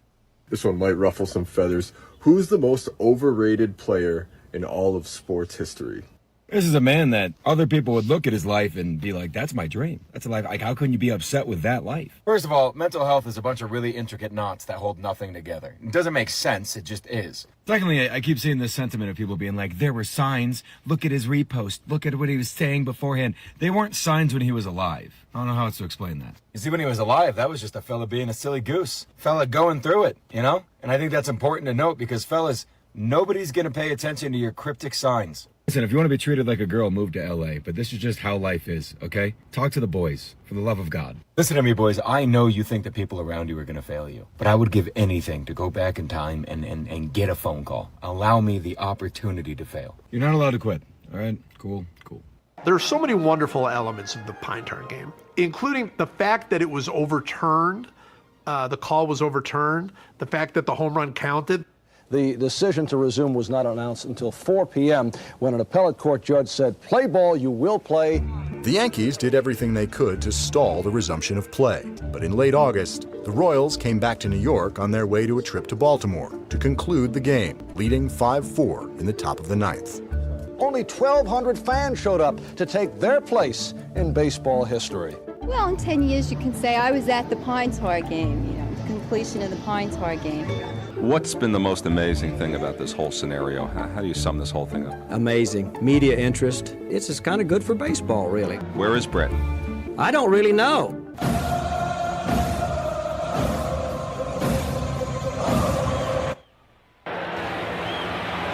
Welcome back. So one of the things I want to caution you on if you're thinking about taking that game, just keep this in mind, is that Dylan Cease is known as a strikeout guy. He's going against the Cubs, et cetera, et cetera. But there is a very, very good chance that they go to the bullpen early in that game if he shows any cracks in the armor. First pitch on the way is a cutter down and in by Tanner Bibby. He's starting the fifth inning, 77 pitches, it's 0-1. The 0-1, they have a deep bullpen, and they're facing elimination as the 0-1. Swing pops it up. High into left field.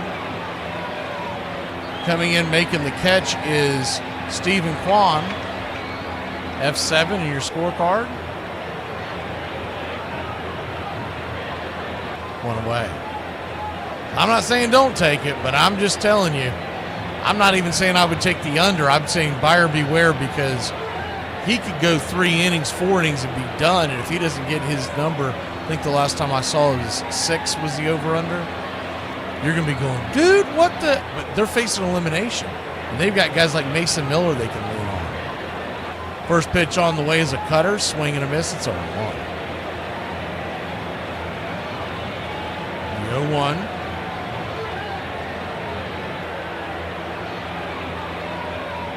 Kicks and fires.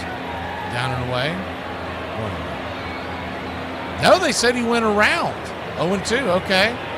First base umpire. David Rackley rang him up. So an 0-2 count. In fact, this is very indicative of that number. his over-under outs today doesn't even get him through 4 innings. The 0-2. They called it strike 3, a delayed call.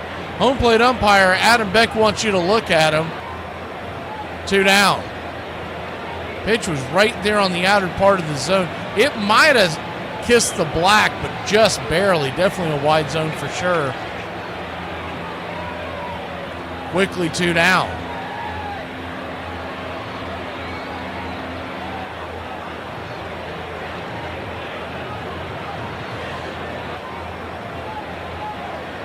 First pitch on the way is a cutter off the edge. It's 0-1.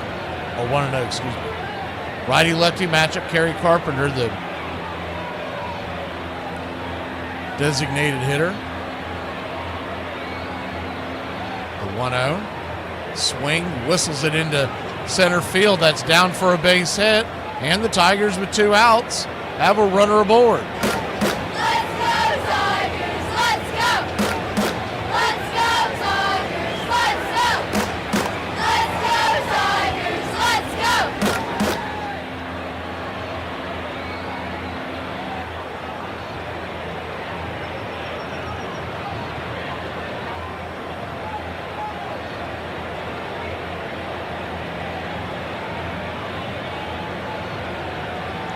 Righty-righty matchup. First pitch on the way, high and inside. It's 1-0.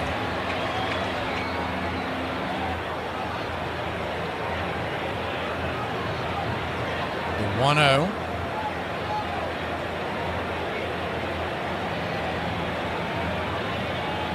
Brings it. 93 out of the zone. 2-0.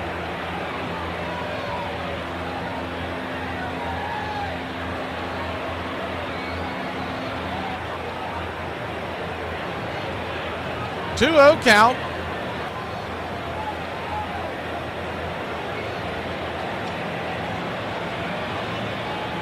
Kicks and fires.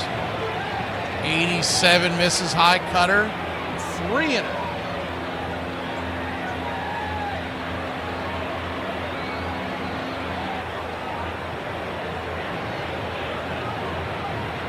Cleveland 1, Detroit 1. The 3-0 pitch. Just misses high, ball 4. And so he'll head on down to first. Whoops. Fat fingered that one.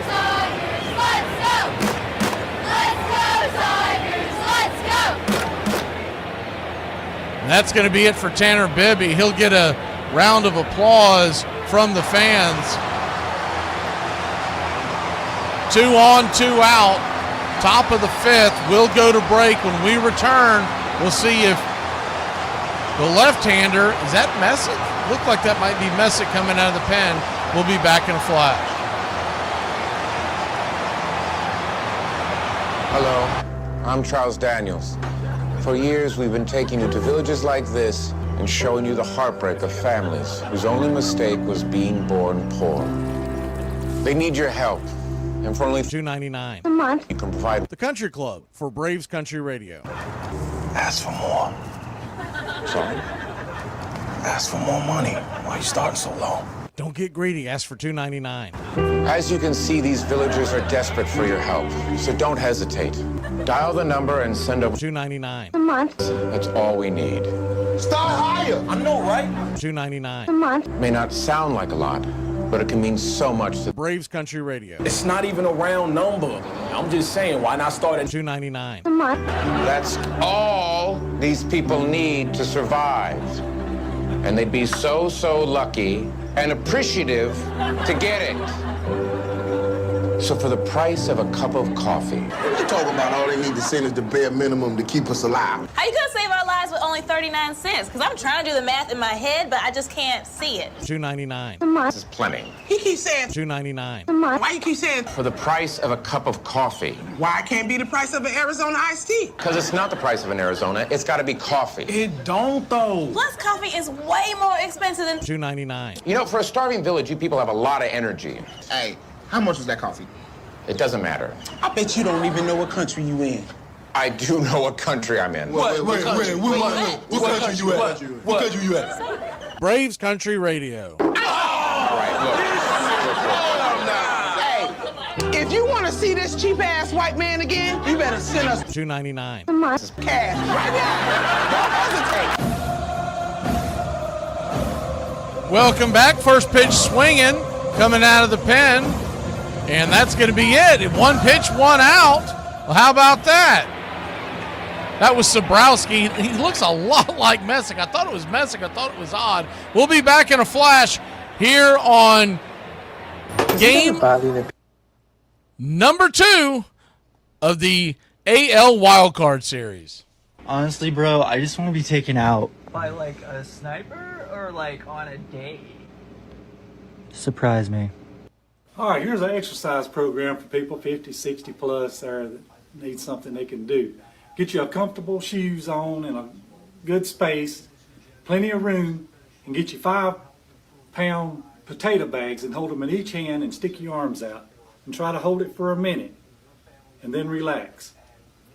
You'll gradually be able to feel like you can do more each day. And after a week or two, you can move up to 10-pound bags and do the same thing. You know, you hold each bag out straight out for as long as you can for about a minute, then let your arms down. Now the next level is 25-pound bags, and I'm at this level.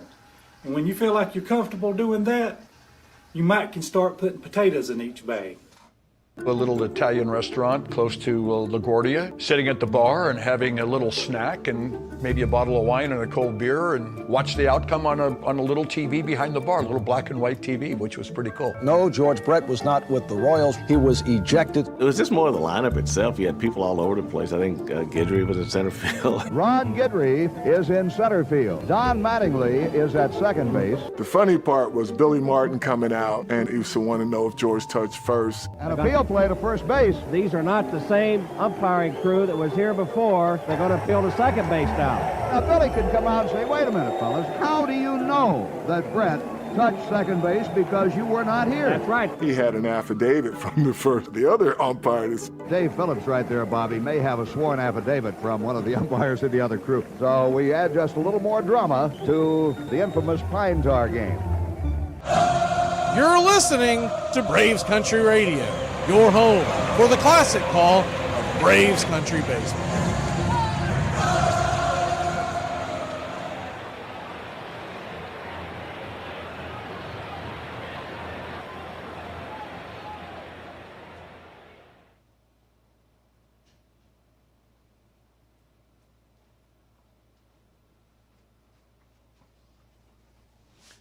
Welcome back. First pitch on the way. Cutter banged down the line foul. Lefty-righty matchup, Arias versus Horton. Horton given a who, it's 0-1.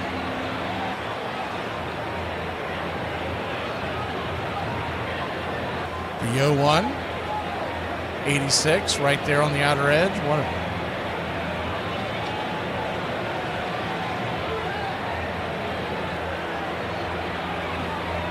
Oh, he called that a strike. My bad. 0-2. To an 0-2 count. Pitch drifts in. Side 1-2.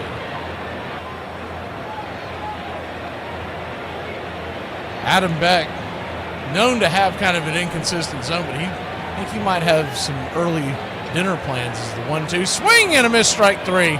Got him to chase the changeup down and in. Wrong way.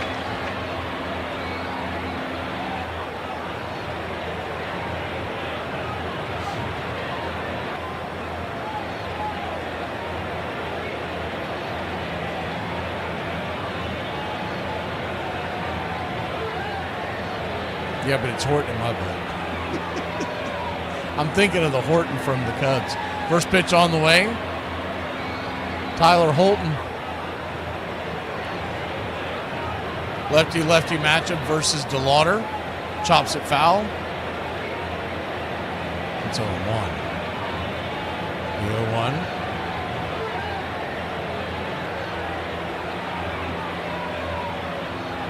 Fouls it down the line. It's 0-2. It's enough of you in the peanut gallery there, ready. The 0-2 count.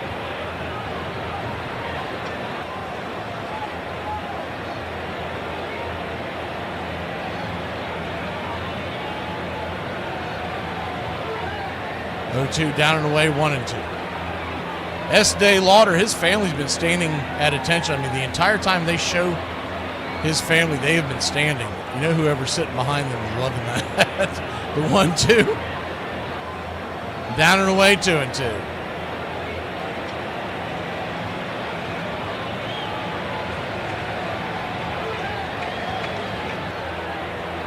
Two count. Infield is back into the right.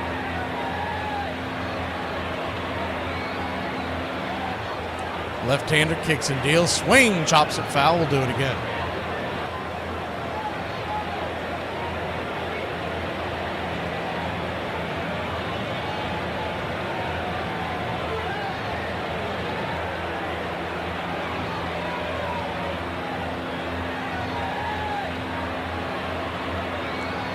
The 2-2 swing. Bangs that foul and out of play. Do a little more time. Tyler Holton, we've seen him before, and he is an ex-Seminole from Tallahassee, Florida, drafted by the Diamondbacks in 2018. As the sinker fouls that one again, staying alive.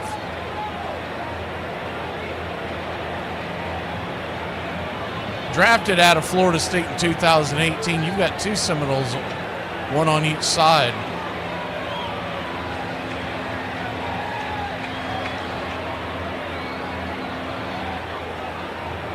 As Messick, as the 2-2 swung on, banged over to first. It's going to be a 4-3 put out, 2 down.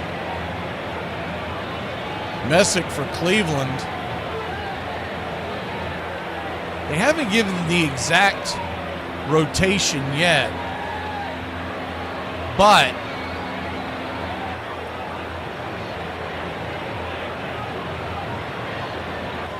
I found it very interesting on some of the options that they may have going into game number 3 for Cleveland. As the first pitch on the way, is a sinker down and away. It's 1-1. And of course, they can change directions anytime they want, and you kind of play it by ear when it comes to the postseason. It's the 1-1, 92 right there for a strike, 2-1. But as of right now, it's Ciccone versus Flaherty tomorrow.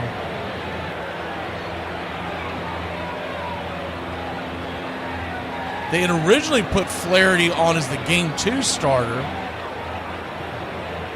As a sinker swung on, chops it down the third base line, and that's going to be a 2-out single for Kafis, and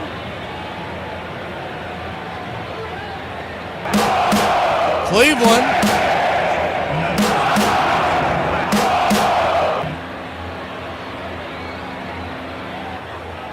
has a runner aboard.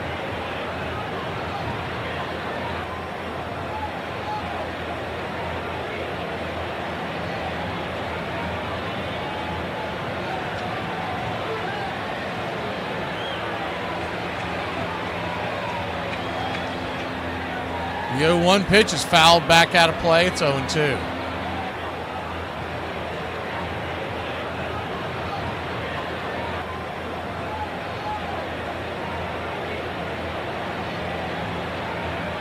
Count.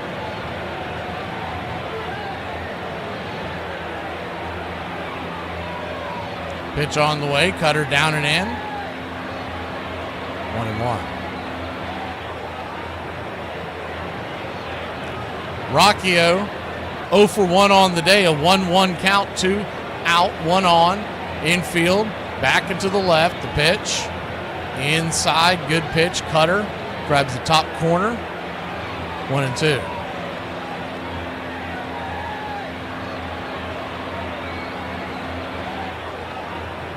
Yes, Casey Mize is out of the game. He left the game last inning. The 1-2, swing, rolls it over to third.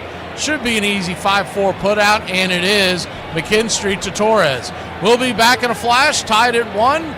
Top of the 6th we go here in Cleveland. Tigers grab the sticks. Let's go, Tigers! Let's go! I cannot stand craft beer. when I go to the craft beer places that serve only the craft beers, and I know this annoys the hell out of the bartender, I'm the guy that's like, you got anything that's kind of like a domestic light? Yeah. And they hate that. They hate me. 4 years before Pearl Harbor, December 12, 1937, the USS Panay, a U.S. Navy gunboat, was sunk on the Yangtze River near Nanjing, China, by Japanese warplanes. The attack occurred as Japan expanded its invasion of China, and despite the clearly visible American flags painted on the vessel, the Japanese claimed it was a mistake. The ship had been evacuating American citizens and officials from the war zone. The attack killed 3 people and wounded dozens, including sailors and civilians. The incident highlighted the escalating tension between the U.S. and Japan before U.S. entry into World War II. Public outrage followed, with many Americans calling for a firm response, but President Franklin D. Roosevelt chose to accept Japan's formal apology and financial reparations to avoid escalating the situation into war. Japan paid $2.2 million for the ship and the associated loss of life, injuries, and damage to property. For now, peace between the United States and Japan would hold, but only for a few more years. Who knew? It didn't take more than about 8 minutes to finish up the game.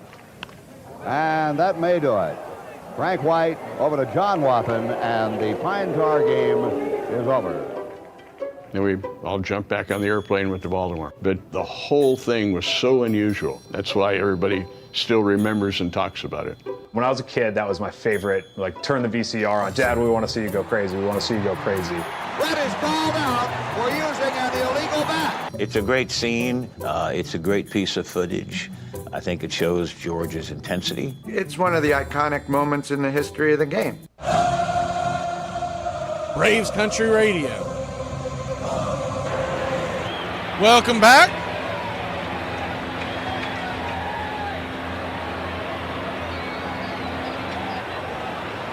Once again, appreciate everybody spending their, what is this, Wednesday afternoon here in Braves Country Radio. Please like and subscribe. Join the country club. We're going to be bringing you baseball all October long. As many games as we can handle. First pitch on the way is 93 upstairs. 4-seam fastball. It's 0-1. Zabrowski kicks and fires. Down and in, 1-0.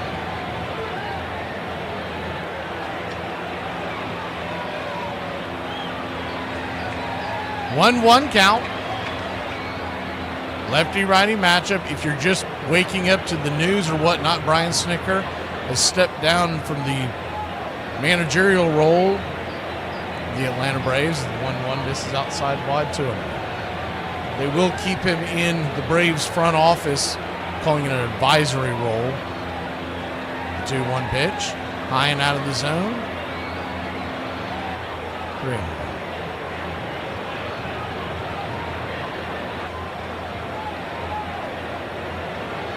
This isn't a sim version. This is actually happening already.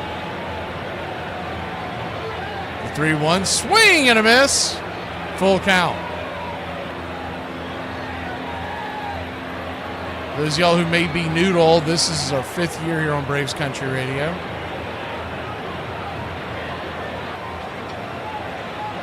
The payoff pitch. Swing, pops it up. High in the sky. Can of corn. 3 guys about to collide. Who wants it? Arias catches it as he falls onto his wallet. 1 away. He and Ramirez were about to collide into it, and the second baseman, Rocchio, was trying to call everybody else off. Arias is like, I'm the shortstop. I'm the captain. Get the heck out of my way.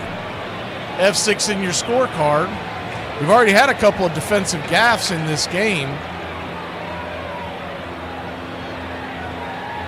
Skated away from one of them. The other one came home to roost. First pitch on the way is a curveball. Down and in for a strike. It's 0-1.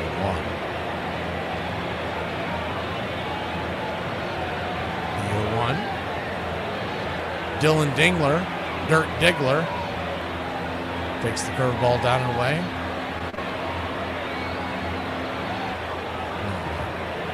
I know that'll ruffle Reddy's feathers. His name is Dingler, not Diggler.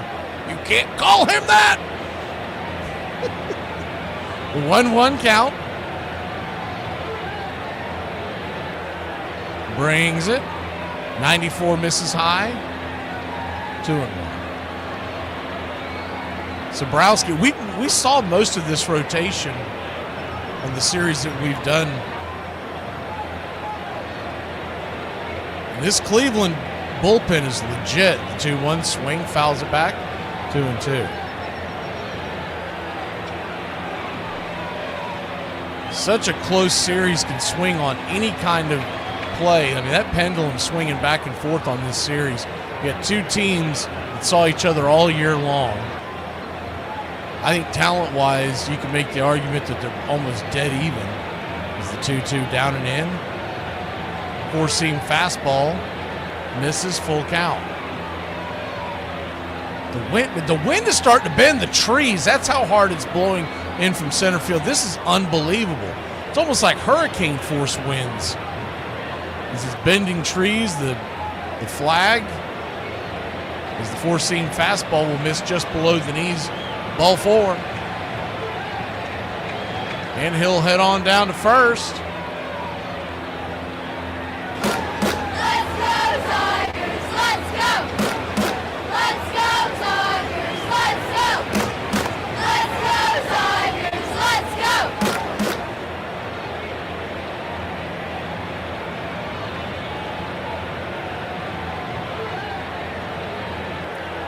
First pitch on the way, lefty-lefty matchup, Sobrowski versus McKinstry. It's 0-1. The 0-1. Rocks and fires. Whoa, hey, high. Curveball. Above the letters, 1-1.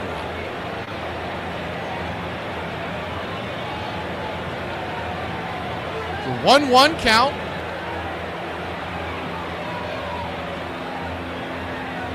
Right there. Four-seam fastball smacks the black on the outer edge, 1-2. Speaking of bendy trees, is Tree Nug in here?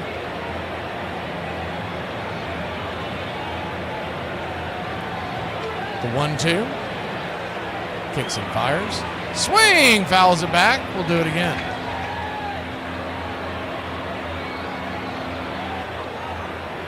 McKinstry with 12 home runs on the year. He can play all over. He's kind of their utility knife. I bet he did, Brian. The 1-2. Kicks and fires. Swing and a miss, strike 3. Got him with the four-seam fastball. 2 away.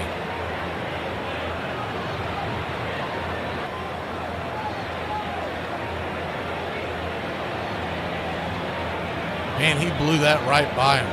McKinstry, he had to have been sitting on a bender because he was a tick behind that. And Stephen Vogt's going to get the ball from him, so we'll be back in a flash. Guardians, Tigers, 1-1. The bullpen continues to roll open.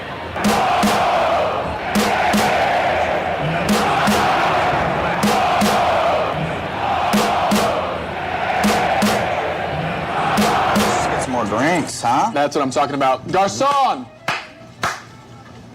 Where is this guy? Yes, sir. Sir, I love this kid. First of all, I'd like to see the chef face to face. These are the best Cajun chicken niblets I've ever had. Yeah. Great. Hey, come on. Also, we're gonna want to get dessert. I'm wondering which wine pairs best with the Oreo cheesecake. I wouldn't know that. You don't know? Okay, perhaps you should send over the house Somalian. Greg is from Nigeria. No, I don't mean Craig. I don't see how this helps us. I just want cheesecake with a good wine. She says I drink too much, I smoke too much, I gamble. I mean, she's right. What am I going to do? I can't control myself.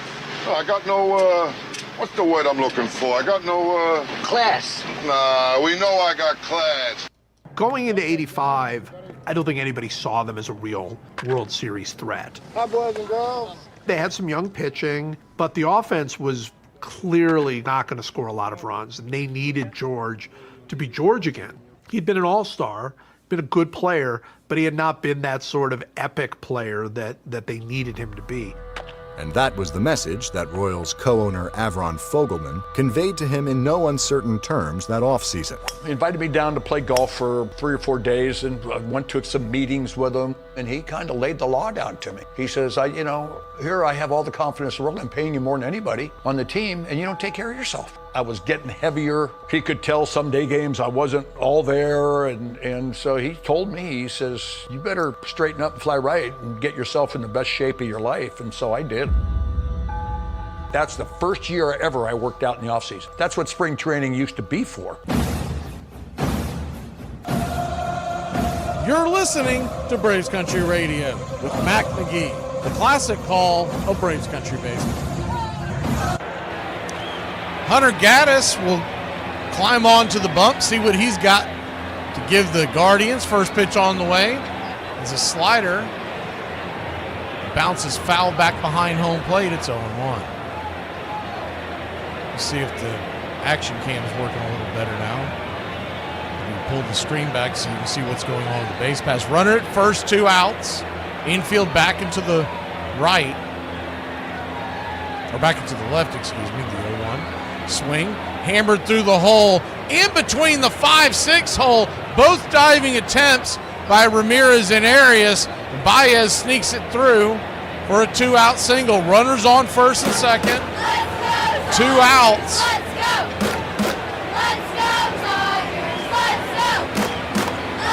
We'll head back to the top of the order. Parker Meadows will stand in. Baez now 2 for 3 with an RBI. He drove the first Tigers run home. Would have been 2 had they not gotten the out at third base to end the inning. Change-up right there, down below the knees. For a ball, it's 1-0. Parker Meadows, Tigers leadoff hitters, 1 for 3 with a single. 215 batting average here in 2025, the 1-0. Swing, lifts it. Gets underneath that one. The wind will be pushing it in. Running over, making the catch is the rookie De Lauder, and that'll end the inning. We'll be back in a flash. Top of the order we go. Cleveland 1, Detroit 1, here in Rock City.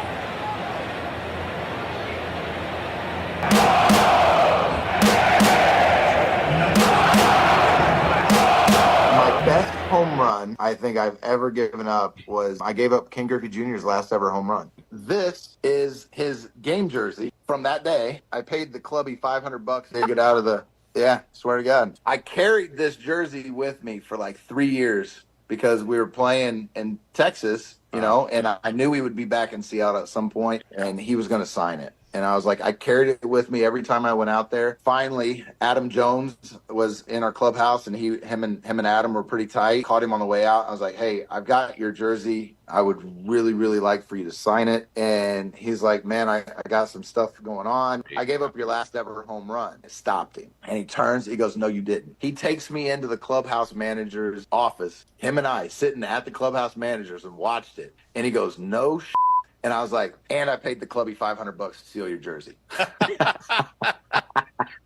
The Royal trainers put together this program that I stayed on for 8 weeks, lost about 35 pounds. My stomach, he had lines on it, and I couldn't get a ball out of the cage. I don't know what it was. And all of a sudden they said, you look too skinny, you got to gain 10 pounds. Well, I just thought George was losing weight because he wanted to do it. But it worked out well for him. Ripped to left field. There it goes. George Brett with his 3rd hit of the day. His 2nd home run of the night. There he goes again. Boy, he is doing that consistently.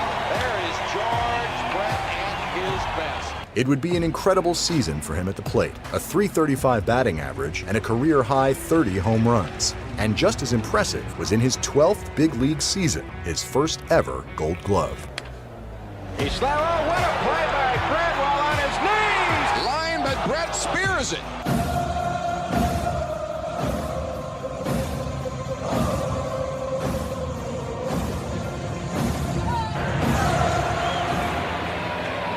Welcome back.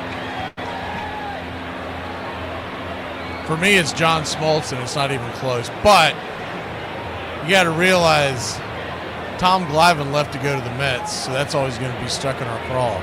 First pitch on the way, start the bottom of the 6th inning, lefty-lefty matchup. Sinker at the knees of Stephen Kwan, who's 0 for 2. It's 0-1. The 0-1. Holton kicks and fires, pops it up. Over there at third base, McKinstry backpedaling, makes the catch. F5, 1 down.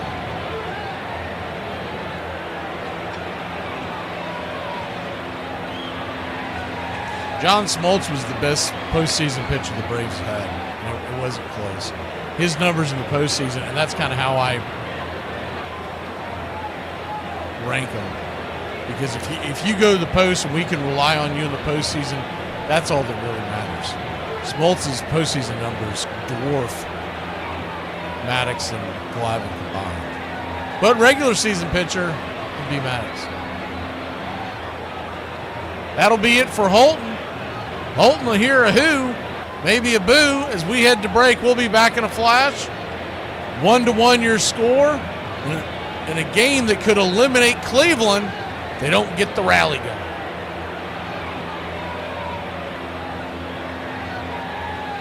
Mac McGee. And I, we're on the same team. The Country Club for Braves Country Radio. And we need more players.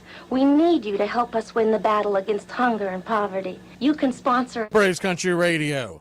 Teamwork is what The Country Club for Braves Country Radio. it is all about. And that's why we need you. For just $15 a month, Don't get greedy. Ask for $2.99. you can sponsor a child just like Braves Country Radio. I've been able to really help, Braves Country Radio. and it feels so good. It's so easy. Just reach out now and start sending your love around the world. The Country Club for Braves Country Radio. To join our team, we really can bat 1,000. Mac McGee. Who's waiting for help? There's room on our team for you.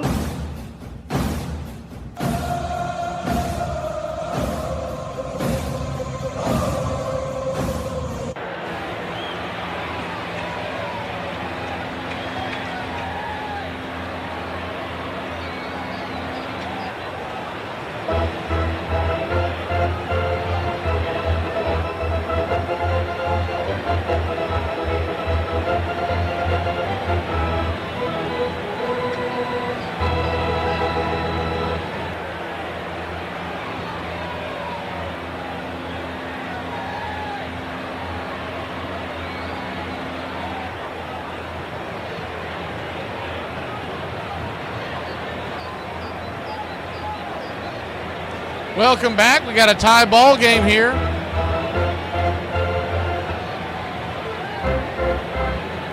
One to one your score. Bottom of the 6th. A.J. Hinch goes back to his bullpen.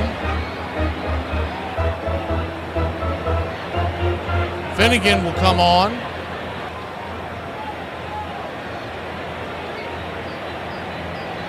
Kyle Finnegan, 3.47 ERA. We saw him plenty back in his days with the Washington Nationals. First pitch on the way, swung on and fouled straight back. It's 0-1. He was the closer for the Nationals. He has been converted to a setup man here in Detroit. Daniel Schneemann. I don't know why, but I love that name. The 0-1 right there at the knees, 0-2. We played them earlier in the season. I just love that name, Schneemann. The 0-2 count, righty-lefty matchup.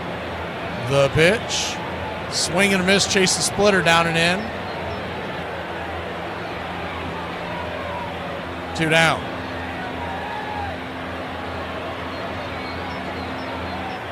Finnegan with the career ERA of 3.55. His ERA this year is 3.47, so he was right there. He's got 112 saves in his career, 24 this year.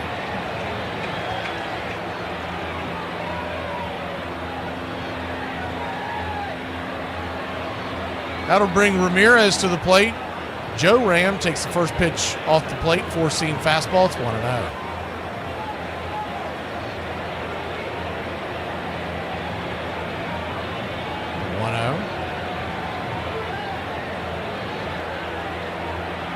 Kicks and fires. Swing. Knocks it foul over the third base dugout. 1-1. Ramirez 1 for 3 with a walk and a strikeout.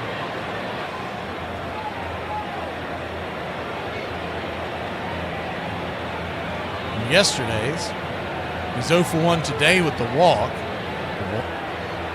Pitch high and outside wide, four-seam fastball to him. Jose Ramirez, 30 home runs in 2025. Standing on deck is Mazzardo. He had 27 in his own right. The infield back into the right. The 2-1 pitch. Down and in. 3-1. 3-1 count.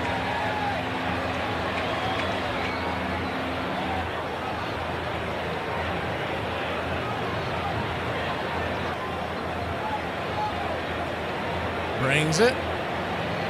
Drops a splitter, but just below the zone, and that'll be a 2-out walk.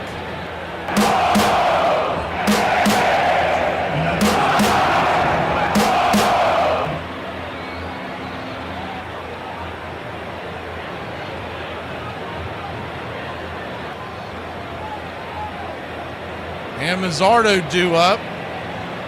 2 out, 1 on.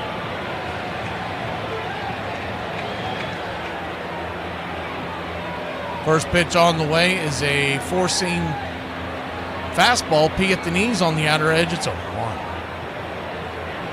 Mazzardo 0 for 2 today, 1 for 4 yesterday.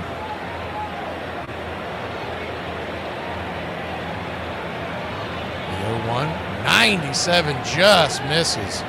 Did not get the call. 1.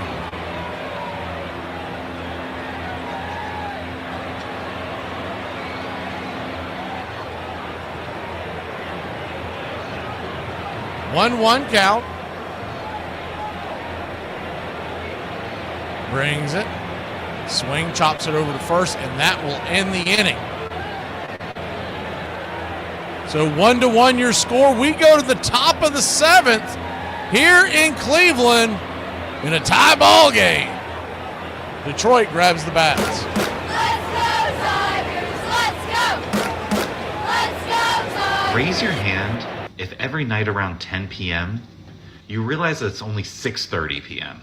When I joined the Braves, guys like Warren Spahn and Eddie Matthews, Henry Aaron, I was the first Milwaukee native to ever play with the Braves, the first native Milwaukeean to be signed by the Braves at that time, and the first native Milwaukeean to be sent to the minor leagues by the Braves. So they saw enough of me quickly, and I didn't last very long. You know, I really enjoyed playing. They say you need to speak to a manager. Yes. What's happening? Trying to understand why you all are so incompetent. That's a wild place to start. Why don't we A start? wild place to start is my lunch not being correct. Okay, that's good. There are far worse things. I feel like we ruined your whole life. What happened? I don't even know how you're in business. Because it tastes good. But you don't get the order. Because Right. what did you get? How do we do it wrong? I ordered cheese fries, not ranch fries. So you got cheese and ranch? No, I got no cheese. What did the authorities say? Our motto was good pitching, play good defense, and with George in the lineup, we always felt like we had a shot. Brett does it again. I mean, this wasn't nothing on the field he couldn't do. And he was never better than the last week of the season as the Royals battled the Angels for the AL West Division title.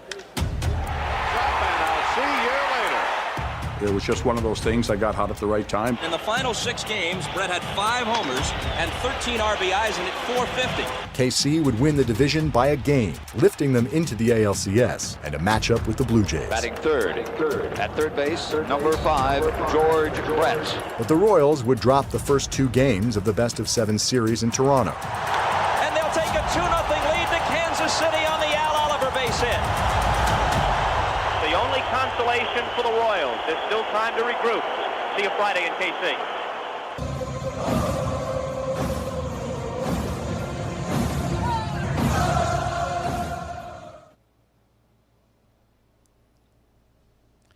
Welcome back.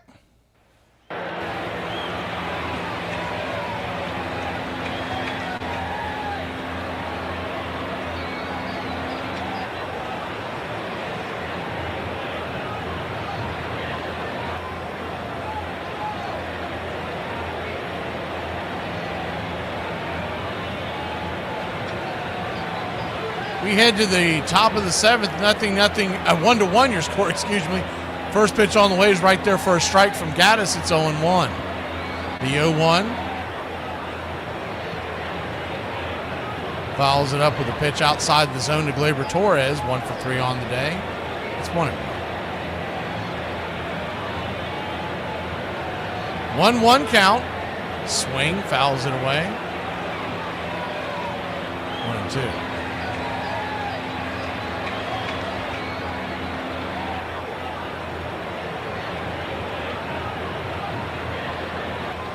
One, two.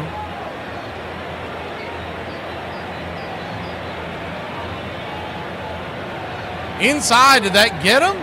It did. It got him right in the jersey, and it'll be a leadoff hit by pitch to get the Tigers going here in the top of the 7th. Let's go, Tigers! Let's go! Let's go, Tigers! Let's go! Let's go, Tigers! Let's go!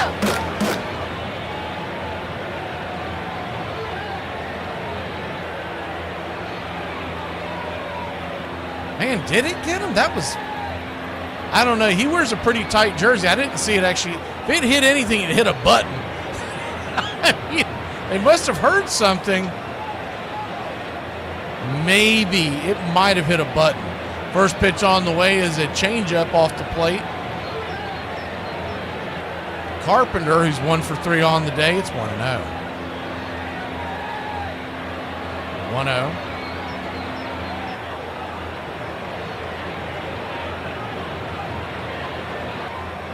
Swing and a miss at the slider, down around the knees.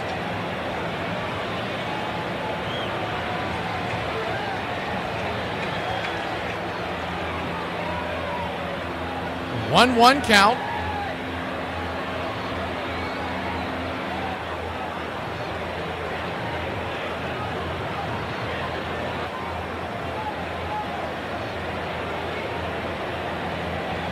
Pitch on the way, swing, chops it over to first. Is that a fair ball? We're going to get a 1 or 3-6 toss over there to second base. They're calling it a foul ball, so we'll do it again.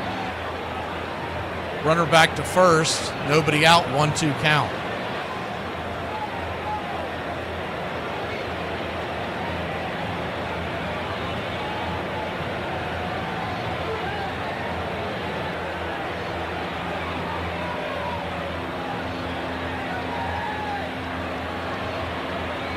One to one your score, a 1-2 count, infield back and to the right. The pitch on the way. Check swing, did he go around? They check down the third base line, and third base umpire Stu Sherwater says no dice. Evens up the count at 2-2.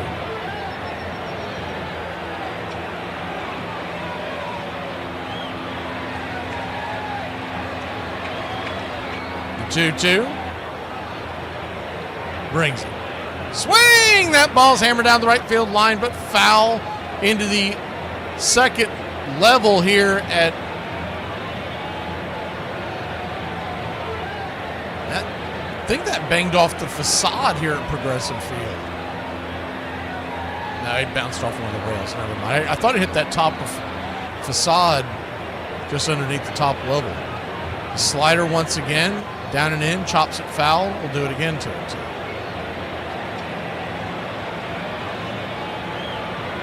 2-2 count.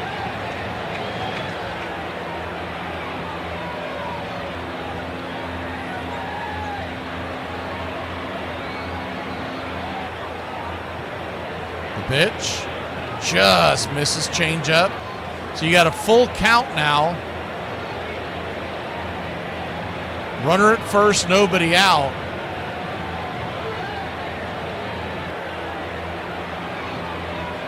Gaddis delivers. Swing, that ball's chopped up the middle, and Arias cannot get to it. It's going to be a single through the 4-6 hole, and they'll go first to third. So the Tigers have runners on the corners and nobody out. Let's go, Tigers! Let's go! Let's go, Tigers! Let's go! Let's go, Tigers! Let's go! It was a Off-speed pitch on the outer part of the plate, and he just ripped it through the hole. Cleveland was on the overshift. Because of that, Arias did not have a chance to get it. Quick mound visit. There is a southpaw warming up in the pen.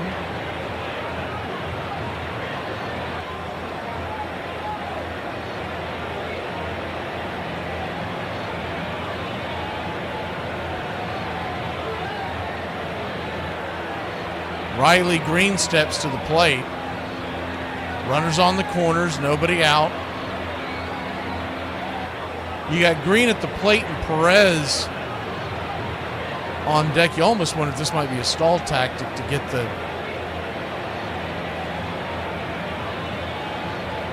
Now I guess they're going to let him face him. Carl Willis goes back into the dugout, and you got runners on the corners, nobody out. Pitch on the way is a slider in the dirt. It's 1-0. I think I said it was Green. Green is on decks. Torkelson is at the plate. I had that mixed up in my head. So Spencer's Torkelson, the right-hander. You had to figure this is probably Gaddis' last batter, no matter what happens. I mean, unless there's a triple play. The 1-0. Swing and a miss. Good slider. Just off the edge. It's 1-1. How did we get here? 1 run, 7 hits. No errors for the Tigers. 1 run, only 2 hits. An error for Cleveland. Valera's solo shot gave Cleveland the lead in the first. As the 1-1 misses high. 2-0. Baez singled home Riley Green. McKinstry got caught with his hand in the cookie jar. As he was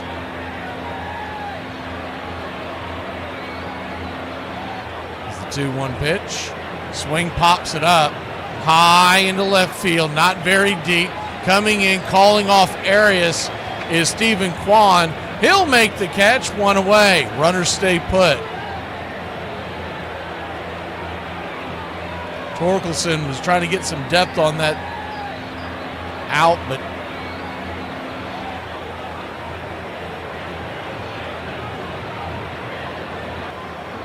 not very deep at all. And now you got runners on the corners. You got 1 out, and a double play would get you out of the jam, and that will be it.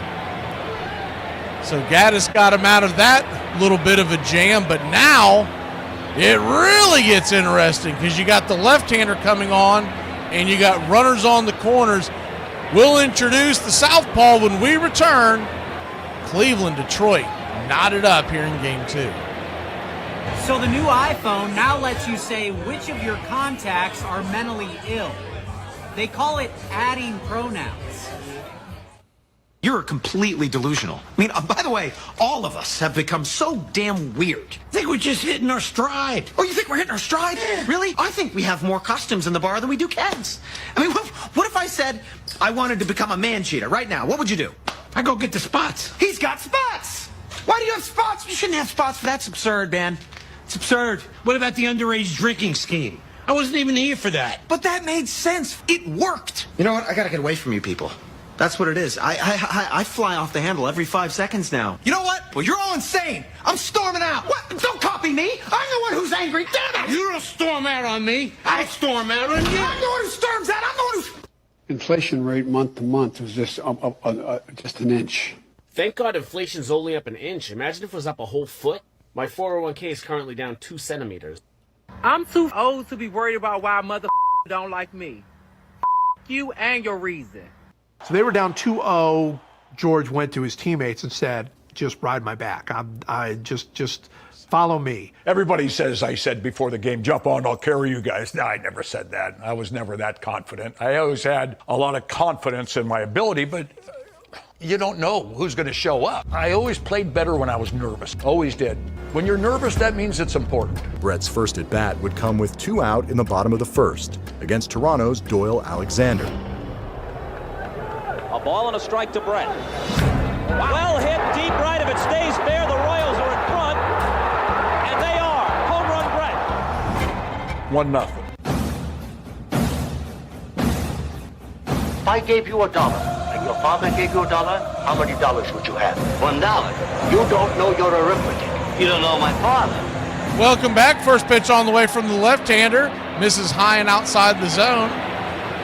It's 1-0. Tim Herron with a 4.85 ERA. Lefty-righty matchup. Pitch on the way is down and in.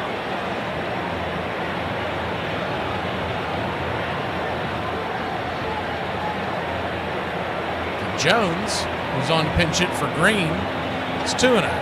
The 2-0 count. Swing and a miss. Curveball in the dirt.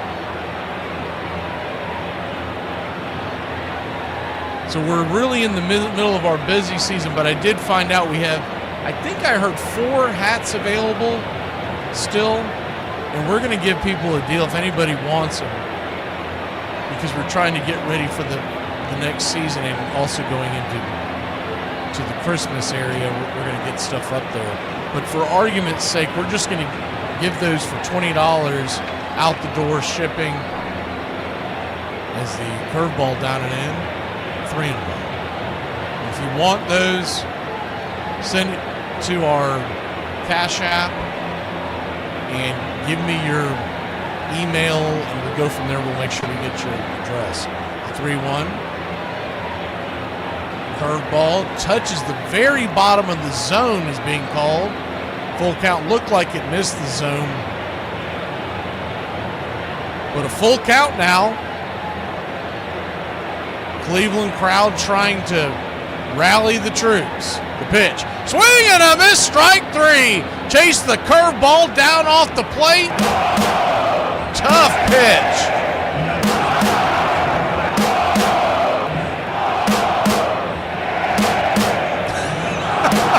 Easy said, I said, don't swing. Are you not listening to me? Man, that was a tough pitch. It bet underneath the zone. If he takes it, it's probably a ball. Now, home plate umpire Adam Beck's been calling some low pitches, but it's probably a ball. But it just falls out of the zone off the table just as it's hitting the plate. First pitch on the way is a four-seam fastball, rattled foul, and into the upper deck here at Progressive Field. It's a walk.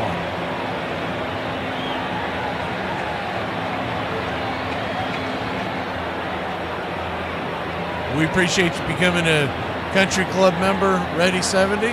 We do this all year long. The 0-1, swing, fouls it back, it's 0-2.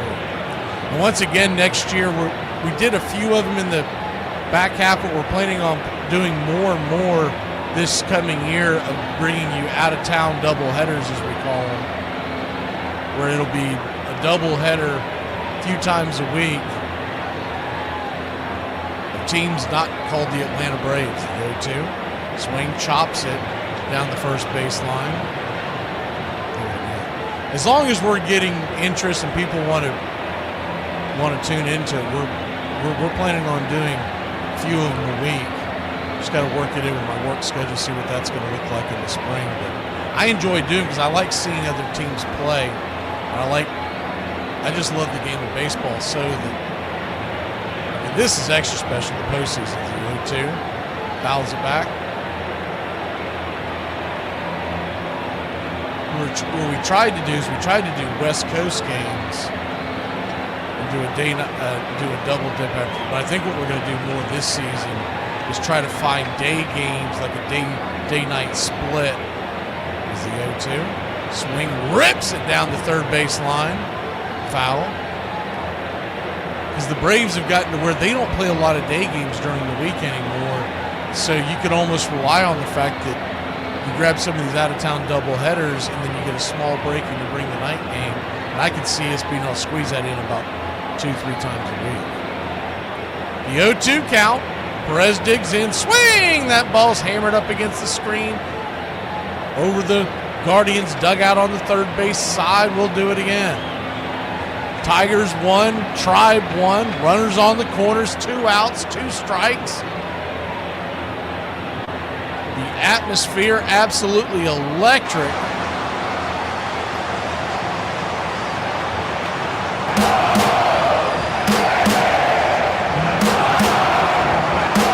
Perez goes and gets another bat as he broke that one.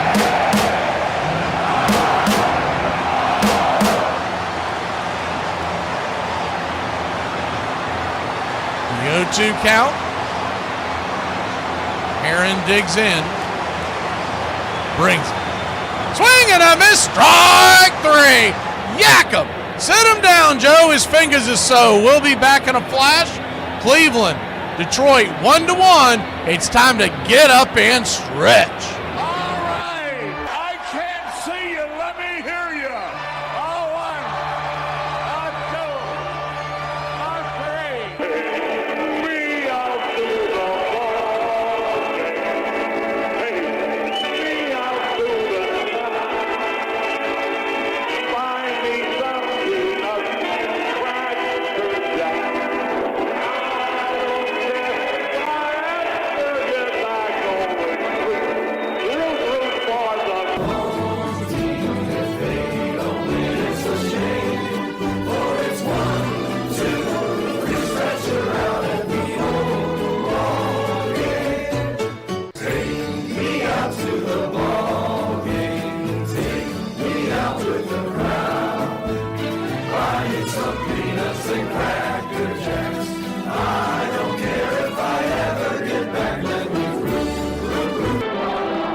Welcome back.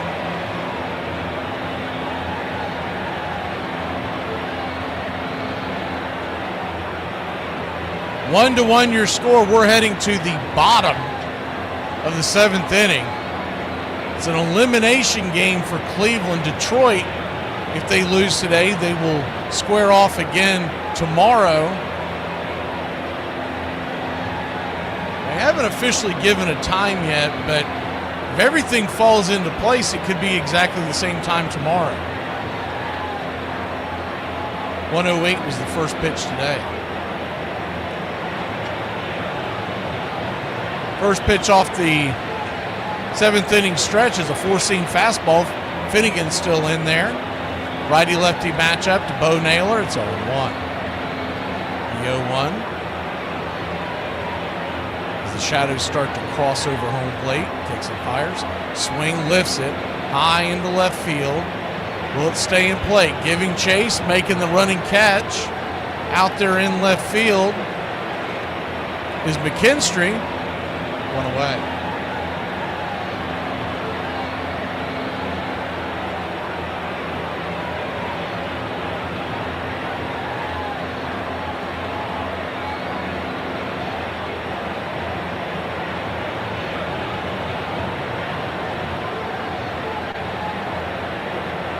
One up, one down.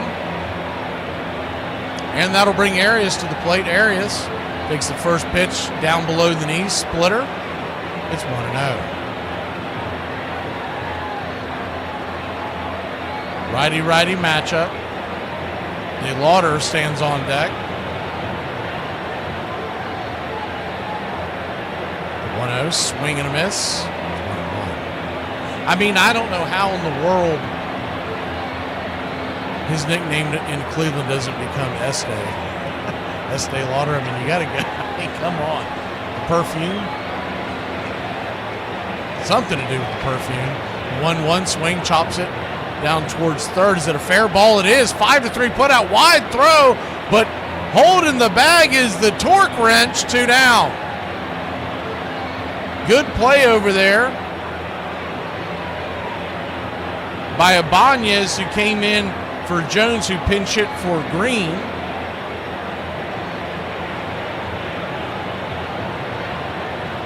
We're keeping track. McKinstry is in left as he slides from third to left.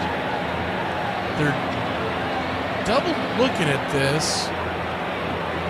Didn't look like he held the bag. I don't think there's going to be a challenge. So 2 down, bottom of the 7th. Remember, if we go to extra innings in October, there's no ghost runner. It's the first pitch on the way. Is a splitter down and away. It's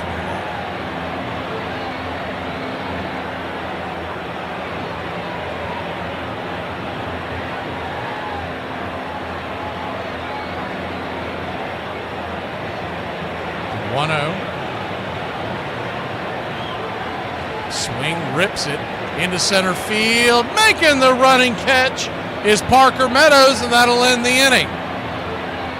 Cleveland goes down 1, 2, 3. We'll be back in a flash. Tigers' turn to grab the sticks when we return.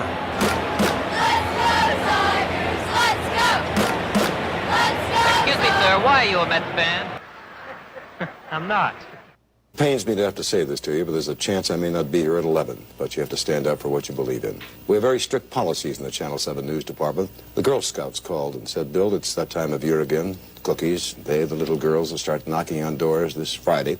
Could you give us a little plug? About 50,000 little girls. We need your help, big fella. Well, I'm sorry, ladies, but Channel 7 does not allow me to plug you, your pushy little scouts, or your cookies on news programs. I cannot tell viewers about your brand new pecan shorties made of rich shortbread, slow baked to perfection with crisp pecans, or those mouth-watering chocolate chunk drops of heaven that literally melt in your mouth. Boss says I can't describe. The tagalongs, two marvelous tastes in one. Real peanut butter smothered in rich, vulgar old chocolate. No, the boss ruled, don't mention bonds, those luscious Samoas. They're vanilla numbers rolled in toasted coconut. You do that and you'll be fired. No Billy at 5 or 11. It'll be Dana and Robbie if you mention those sinfully delectable little trefoils. Next at bat, I didn't get my arms extended all the way. They were a little chicken arm, a little kind of here. Well hit to right again. Is this number 2? Hit it good. Thought it was a home run. Off the top of the wall. He missed number 2 by inches. It's very difficult for a position player to dominate a game. He's only going to get 4, maybe 5 at-bats, right? Well, it just was one of those games where everything clicked. Slaps it. Brett makes a fine play and comes home. What a play! You give me 50 chances, I couldn't have made that play. But I made it that day. Yeah, you can smile, George. Why not? Still, despite Brett's heroics, Toronto got to Brett Saberhagen and took a 5-3 lead into the bottom of the 6th, only for Brett to find himself with a big opportunity when he came up with a runner on.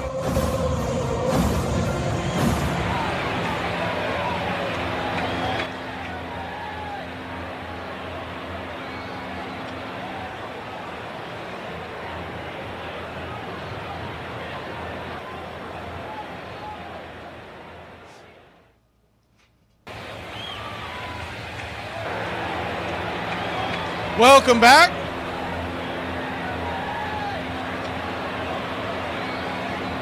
We'll hit the 8th inning button on the next break. First pitch on the way to start the 8th inning is up top for a strike. It's 0-1. Oh my God, please don't start the Chipper Jones stuff. He's not going to manage. The 0-1 chops it foul, 0-2. Nor would you want him managing. Everybody loves Chipper like I do, but you got to understand Chipper would not be all in. He would be, no, you don't want Chipper as a manager. You want someone, as the 0-2, swing, rips it over to short. Arias has it, fires a bullet across the diamond. 6-3 put out. One away. Man, he's fun to watch throw the ball, isn't he? It's kind of like if Orlando Arcia ever had any range. It's what I would.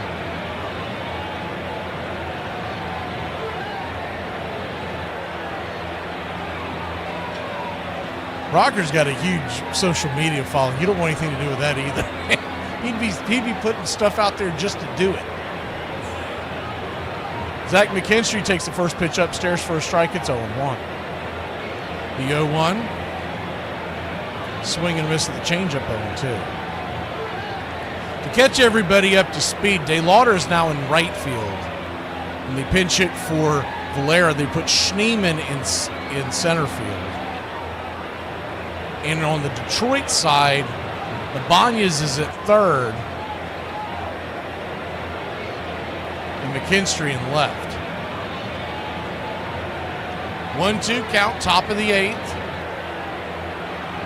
Outside wide. Evens up the count at 2-2. Standing on deck is Javi Baez. He's 2 for 3 on the day.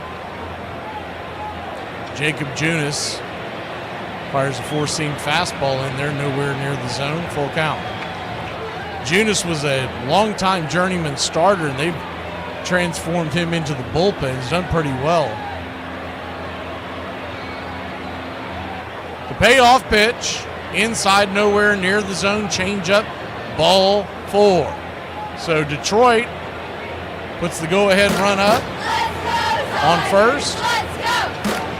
Let's go, Tigers! Let's go! Let's go, Tigers! Let's go!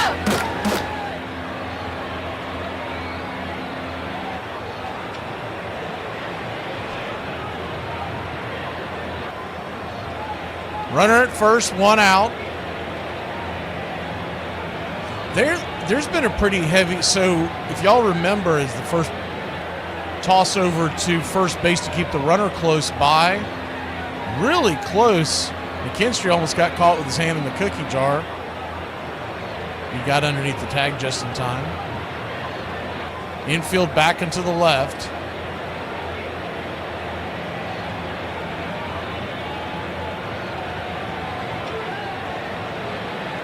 Righty-righty matchup. Shadows over home plate now. The first pitch on the way. Swing and a miss. Slider. It's 0-1.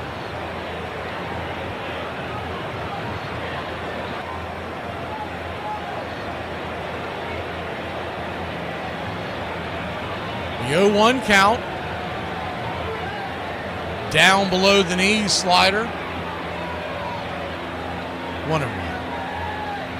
Shadows are just past the home plate mark, so a little difficult for the batters to pick up the spin. The 1-1 swing, rips it over to third, and good play over there, fires it to first. 5-3 on the putout, the only play they had. The runner at first will move up to second, 2 down.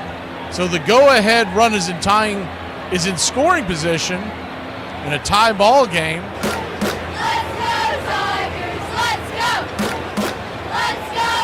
Wait a minute, what's going on here? They're saying that's a foul ball? Let's go!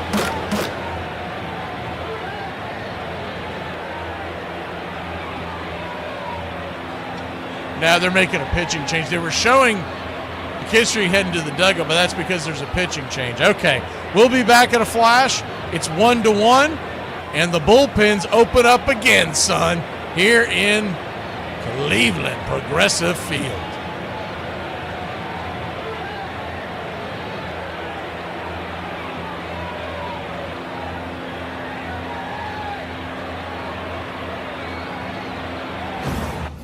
For about 70 cents, you can buy a can of soda, regular or diet. For about 70 cents, you can also buy a cup of coffee. For about 70 cents, you can buy a pack of gum, plain or sugarless. For 10 cents a day, you can buy The Country Club for Braves Country Radio.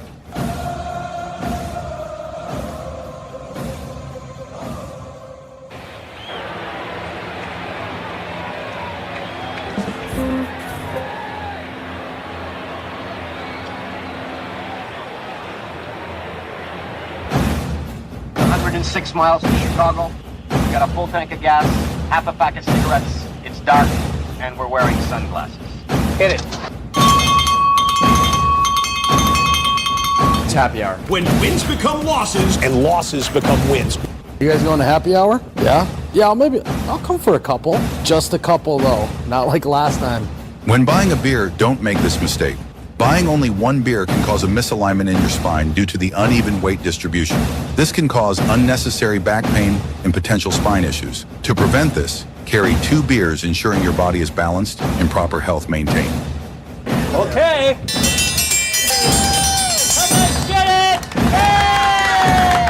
That's Afternoon, everybody. Put my pants on, one leg at a time. Guess what? I got a fever, and the only prescription is more... Ladies and gentlemen, we interrupt our program of dance music to bring you a special bulletin from the Intercontinental Radio News. You're in Braves country. Drink a beer. Salute. They're making it laws where you can't drink when you want to. Pretty soon we're going to be communist country.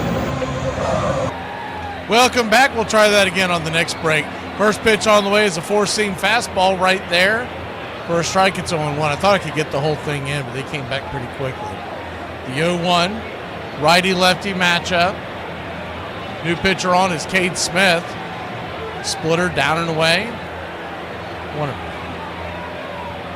We're in the 8th inning. Smith, who's coming on for probably be asked to pitch the full 9th inning as well. The 1-1 pitch. Swing and a miss. 96 up top. It's 1-2. 1-2 count. Parker Meadows, top of the order.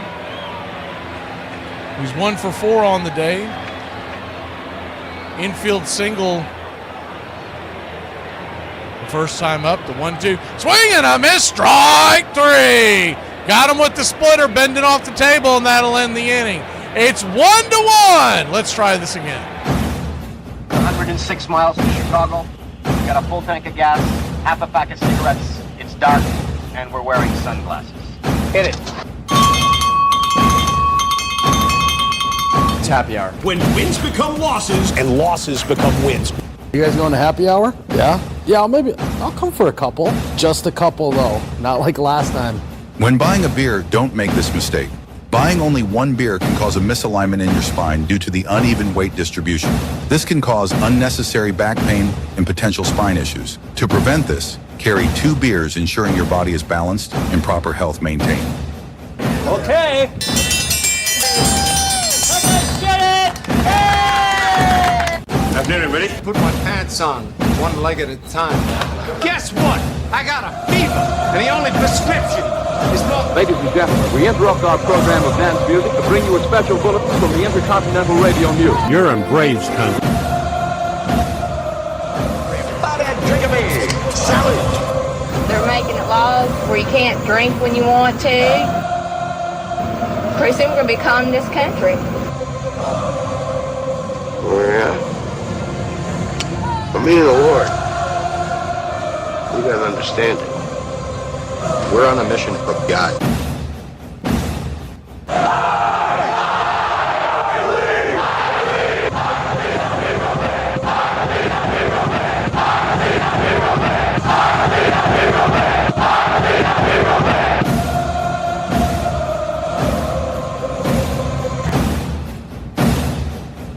If you want to stop me, you're going to have to kill me!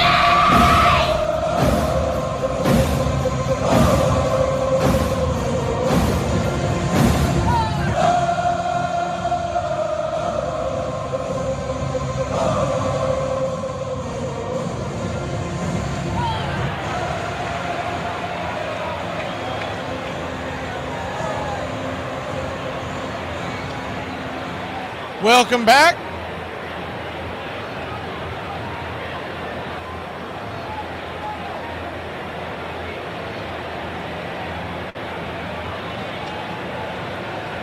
Kafis is going to lead us off.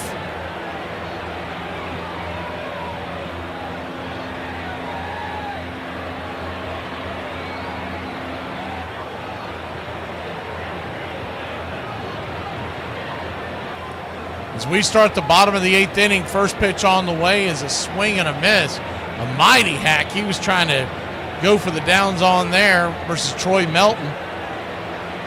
It's 0-1. The 0-1. 96 mile an hour.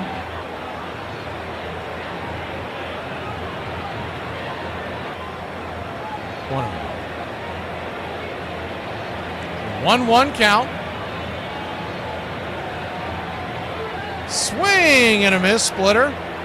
1-2. Tigers 1, Cleveland 1. Bottom of the 8th inning. The 1-2, swinging him. No, he just got a piece of that to stay alive.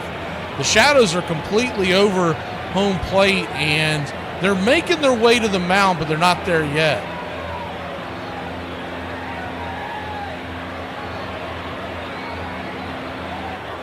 The 1-2, swing, bangs it on the ground over to first. It's going to be a 1-3 put out. Good scoop, good flip, good catch. One away.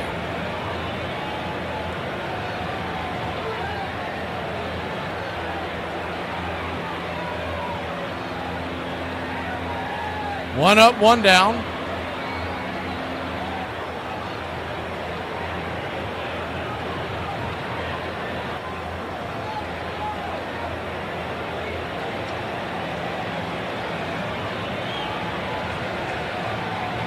First pitch on the way is a curveball below the knees, called for a low strike.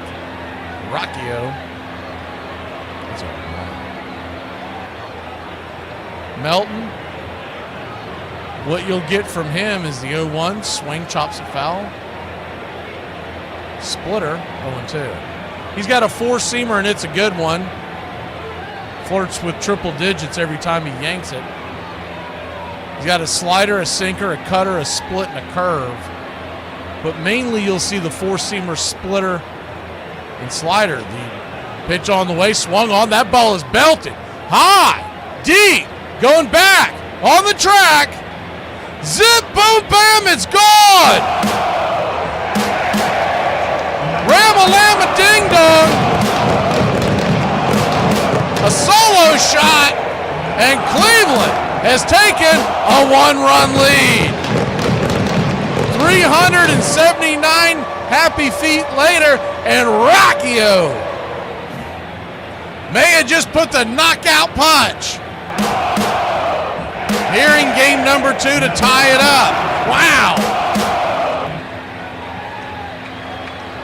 Holy cow.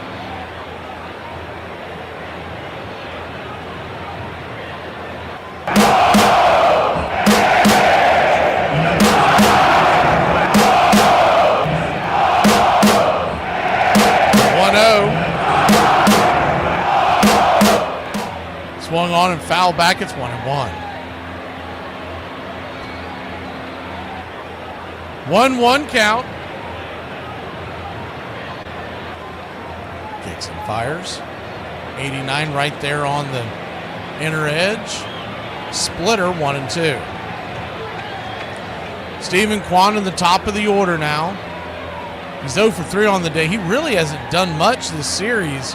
Kind of expected him to be the catalyst at the top of the order. They had a tough matchup yesterday against Scooble. You kind of expected him to come through today. The 2-2. Swing, rips it into right field, and speaketh, and it be true. Here comes Quan around first. He's heading for second, and that ball gets down where the green grass grows. He's got a double up against the wall. Good relay by Pencil Perez. Get the ball back into the infield.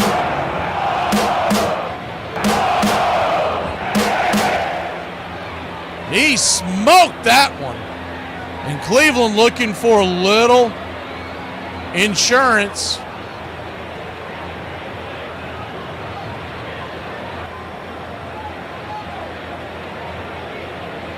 So a runner at second. Still one out. Melton's getting a mound visit real quick.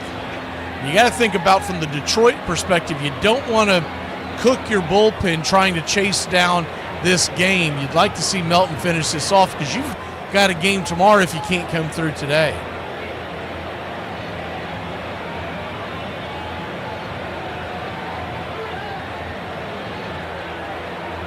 Detroit Tigers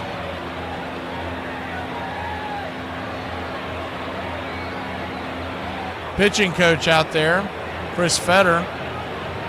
He'll return to the dugout. Here's the first pitch on the way, swung on. That ball's chopped through the hole. That's going to get through. That's going to get all the way to the back of the right field wall, and Quan comes around to score. 3-1, an RBI RBI double. And Schneeman comes through.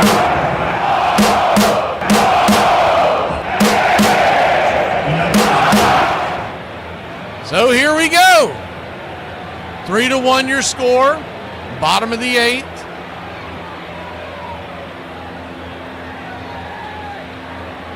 Wind still continues to whip. Now it looks like it's going from right to left, almost like it's blowing out towards left. If a right-hander could get one up into the wind, they might be able to get one out.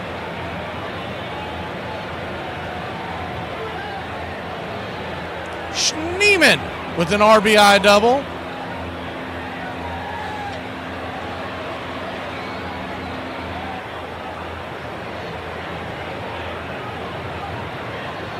Runner at second, one out.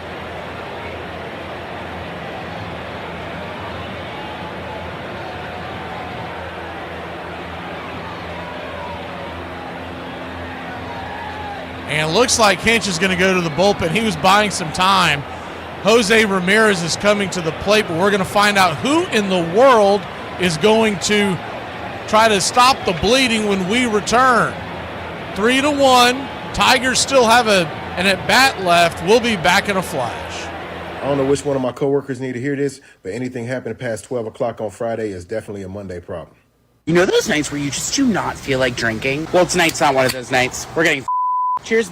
Today, we hop into our MLB time machine and talk about baseball first. On May 2nd, 1876, Ross Barnes hit the first home run in baseball history in the top of the 5th inning against Cincinnati pitcher Cherokee Fisher. On July 15th, 1876, St. Louis Brown-stocking pitcher George Bradley would be the first to do something. He threw a no-hitter. On September 10th, 1881, Roger Connor did something that wouldn't be done again until Babe Ruth did it again in 1925. He hit the first walk-off grand slam. Paul Hines put his name in the history books for being the first Major League Baseball player to wear sunglasses on the field. He also had 2 other firsts. He was baseball's first Triple Crown, and he performed the game's first unassisted triple play. New York Giants player Mickey Welch made history on August 10th, 1889, when he pinch hit for his injured teammate Hank O'Day. What do you guys want?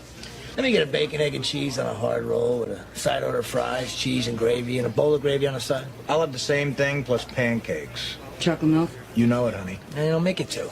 I'll have an egg white omelet made with very little oil, dry wheat toast, and grapefruit juice. Oh, my God. All right, here it comes. You know, just placing an order like that can get you kicked out of the Army. Now, if you put a construction helmet on that order, it could join the village people. Would you knock me down a flight of stairs for $4 million? I'd do it for a $5 scratch-off and a bag of Doritos. Over the years, the struggles of the Boston Red Sox would provide some of the most dramatic and heartbreaking action the game would ever see. And on October 21st, 1975, Fenway Park would witness the greatest game in World Series history, a game that rekindled the whole country's love of baseball. Braves Country Radio, your home for the classic call of Braves Country Baseball.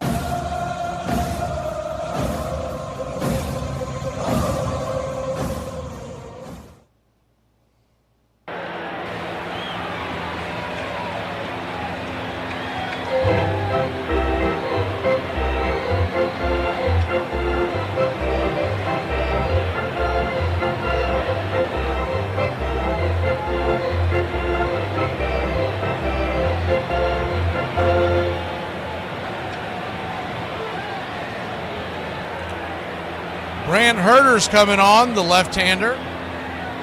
Try to stop the bleeding, and looks like they went ahead and put Jose Ramirez on. They did. So Ramirez intentionally walked. That'll bring Manzardo, the left-hander.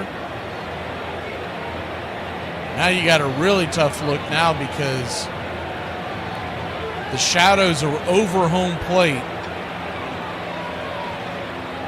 And the pitcher, we're going to get a delay here. I believe this is a pitch comm situation. It does look like that. But where the pitcher stands, he's barely in the sunlight. He's got a little shadows of where his arm release is going to be. This is going to be a tough at bat for Manzardo.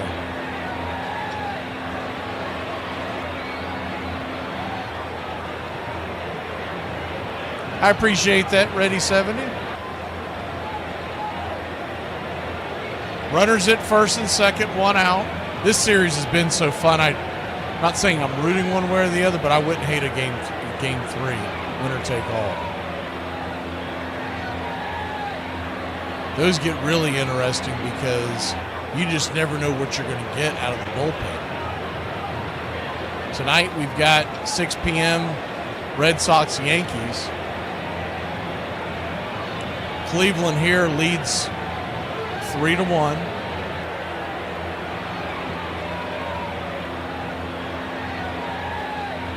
First pitch on the way, smacks the outer edge, sinker for a strike. It's 0-1.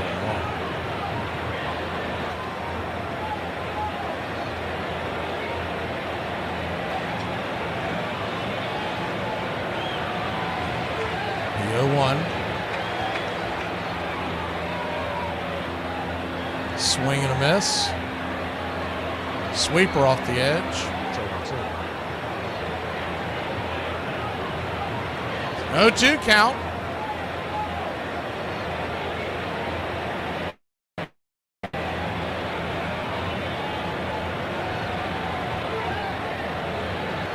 Pitch on the way, swing, hits it to the right side of the infield. Making the play is Torres. He'll flip it to Torkelson, who almost has a little bit of a traffic jam on the base paths right there with the pitcher covering the bag. Torkelson will make the play, so it's 4-3 on the putout. But Herder, he almost hurt everybody. He about ran over Torkelson, and if he runs over Torkelson, that's going to knock out the runner coming down the line. We almost had a 3-car pile up there at the intersection at first. Now runners at second and third and 2 outs, so a single would most likely be 2 runs. It would double the lead for Cleveland. The sweeper's right there on the outer edge. Right there for a strike. It's 0-1. The 0-1. Swung on, chopped down the first base line. 0-2.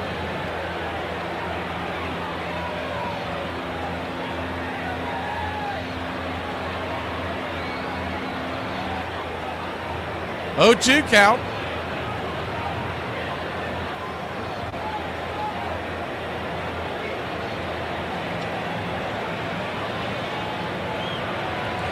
Swing, fouls it away.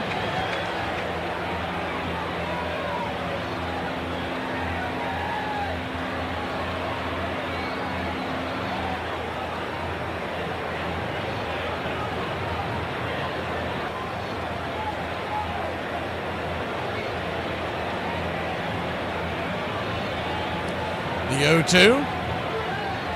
Sweeper well outside the zone. 1-2. Herder's got to be careful there and not kick one away.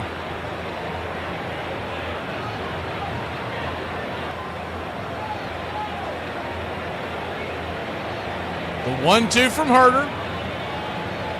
Down and away. Sinker. 2-2.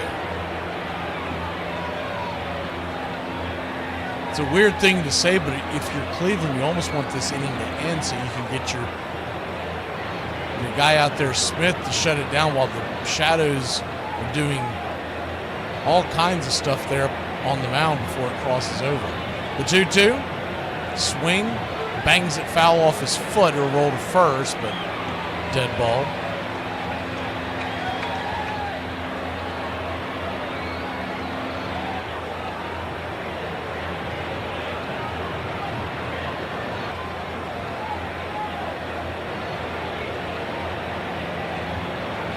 Two count.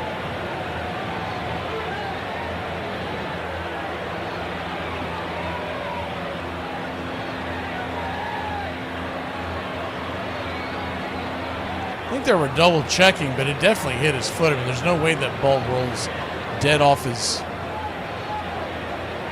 You can almost tell sometimes without even hearing it or seeing it, because if it's a chopper like that, and you just see it do a dead roll, almost like a bowling ball, you know it hit somebody's foot. The 2-2. Swing! That ball's lifted high and deep. Going back on the track. At the wall. She is gone! Holy Toledo! It is a 6-1 lead for the Tribe. Wowza!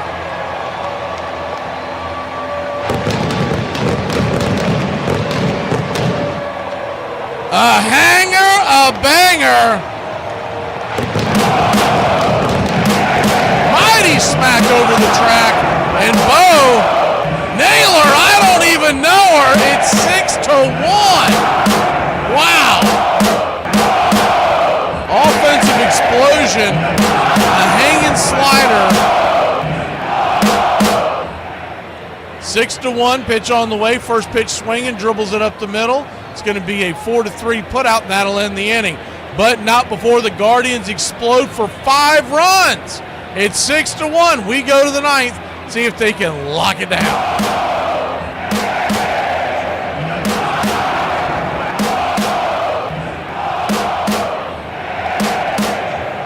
You're in Braves country. So I was today years old when I found out that when you're smiling, you cannot move your tongue. It cuts off a nerve when you smile. So when you smile, like your tongue is like paralyzed. Look at your dumb ass. You doing that right? I'm genuinely upset. I'm legitimately, I'm mad. I'm sad. I am confused. I am shocked and appalled. At what age did the people at the bank decide that I no longer enjoy suckers? I just got 3 things to say. God bless our troops. God bless America. And gentlemen, start your engine! I got lost in the game.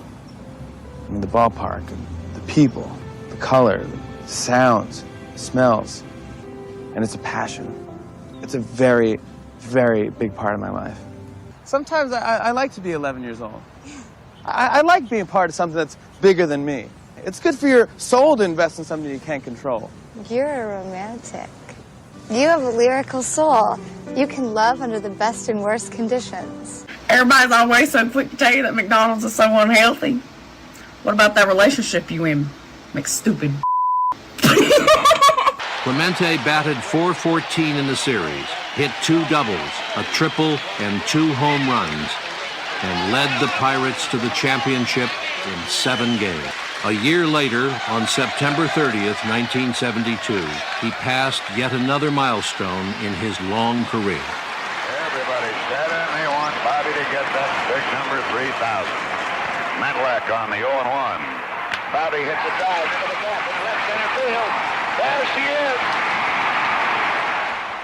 That winter, an earthquake hit Nicaragua, and Clemente volunteered to carry relief supplies to the victims. On New Year's Eve, his plane crashed into the Atlantic Ocean. His body was never found.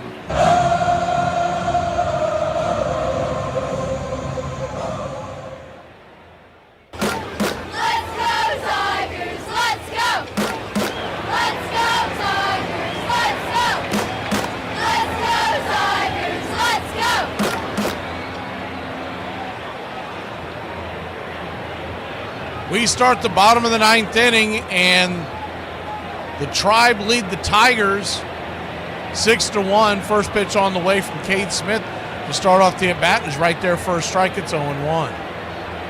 The 0-1 chops it up the middle. 4-3 put out. 1 down. Same 2 teams will be at it tomorrow, assuming this score holds. It's 1-0. In Chicago, San Diego leads the Cubs in the 4th inning. We'll be bringing you game 2 of the Red Sox and Yankees at 6:08 first pitch tonight. Four-seam fastball, misses high and outside the zone.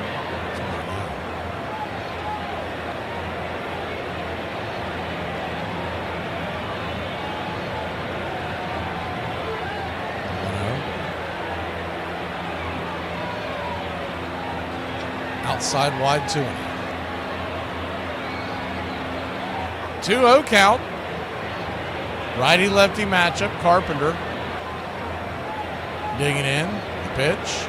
95 misses high, 3-0. One of the games that's in the game here for Detroit, even if you can't win this game, if you can run the pitch count up on Cade Smith, that could affect tomorrow's game. 3-0 pitch. 95 just grabs the top of the zone. 3-1. Carpenter 2 for 4 on the day. 26 home runs on the year. 3-1. Outside wide ball 4. So he'll head on down to first. Let's go, Tigers! Let's go! Let's go, Tigers! Let's go! Let's go, Tigers! Let's go!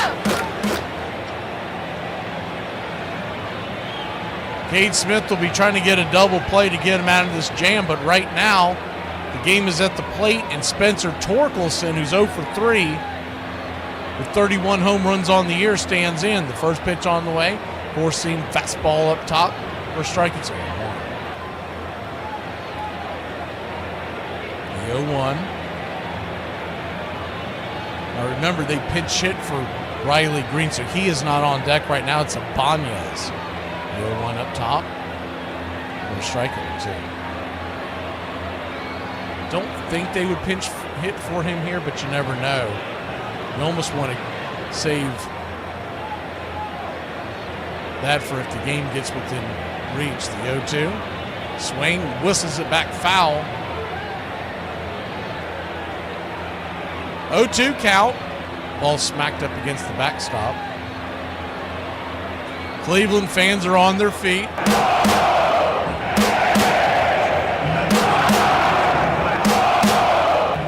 The 0-2 inside, hits him on the hand.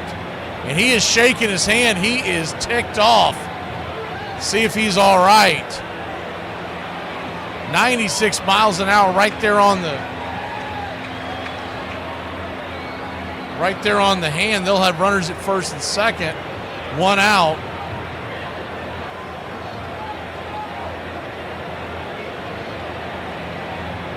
Man, where did that get him? Did that get him on the hand or did that get him on the wrist? Shaking his left hand, his left arm. It's either in they haven't done a slow motion up close yet.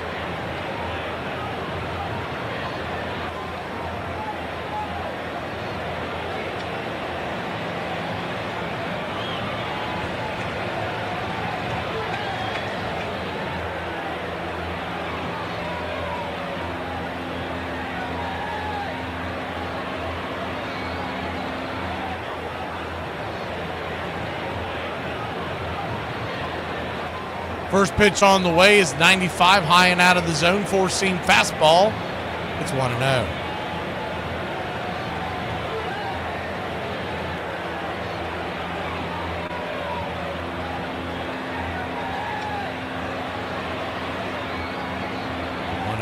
Outside wide. 2-0. So a 2-0 count. Runner at first and second with 1 out. Double play gets Cade Smith out of the jam. The pitch high and out of the zone, misses.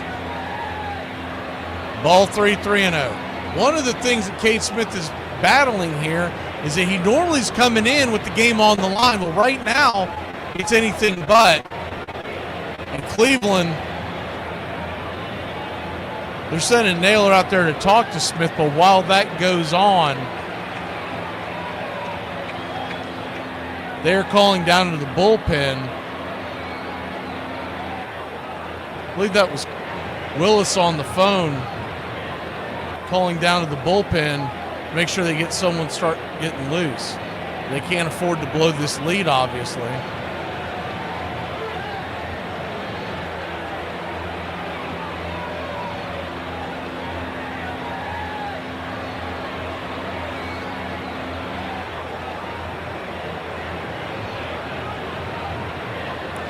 Back to work. First pitch on the way, 95. Up top for a strike. It's 3-1.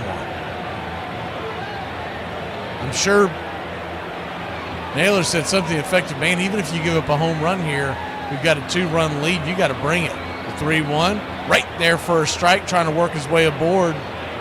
Malloy is heading down to first. It's an iffy, it's one of those ones, if you got a C on your hat, you like it. If you got a D on your hat, you hate it. Full count. Swing, pops it up. Back behind home plate, it'll go into the crowd. So they did use Malloy as the pinch hitter. On deck would be Wenzel Perez. You never get tired of saying this, Dingler in the hole. The payoff pitch, runners at first and second, only one out.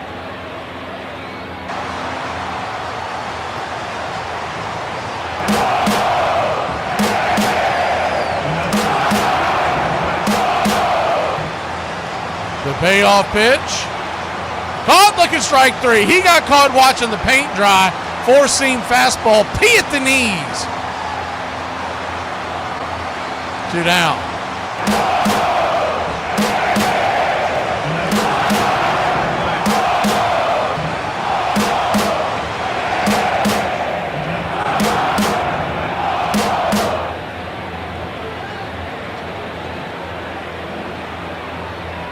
First pitch on the way. Misses outside to the left-handed bat of Wenzel Perez. Pencil, as we like to call him. Righty-lefty matchup. Pitch, 96. High strike. Pencil did not like that. I can't blame him.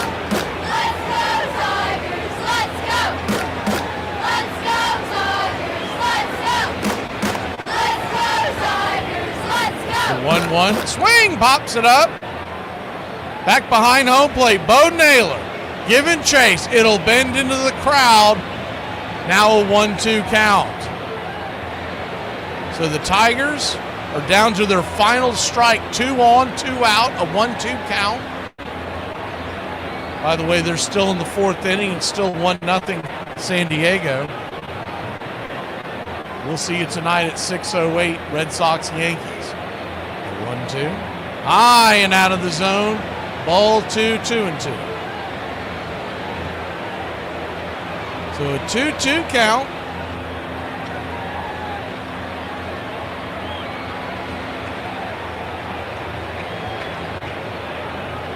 Brings it.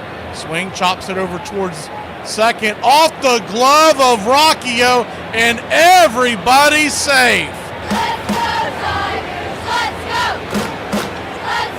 Another defensive gaffe.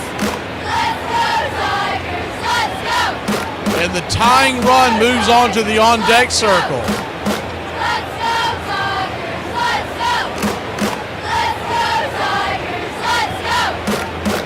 Oh, my word. Rocchio is beside himself. So it'll be an E4. And now they're going to have an actual mound visit out there.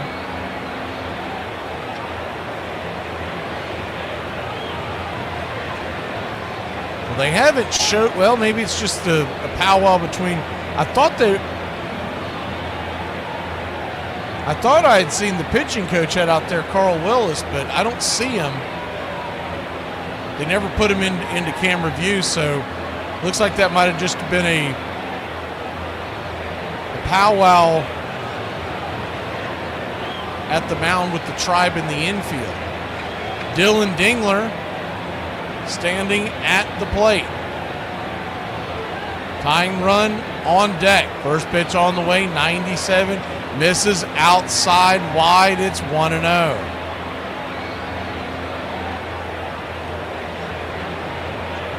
1-0. It's the second error of the day on Cleveland, but you could have marked 3 to my count. The 1-0 fouls it straight back. It's 1-1. They didn't give an error to the right fielder earlier in the game, Valera, who misplayed a ball and cost an extra base. That did lead to a run, but That's just a little home cooking on the call to 1-1. Swing and a miss. Strike two. 96 miles an hour, bringing it. If you're going to get beat with your best stuff. Tree Nug celebrating 420. Cleveland trying to celebrate and head to game 3. The 1-2 swing, slaps it over to first base. Line drive, atom ball, and that'll do it.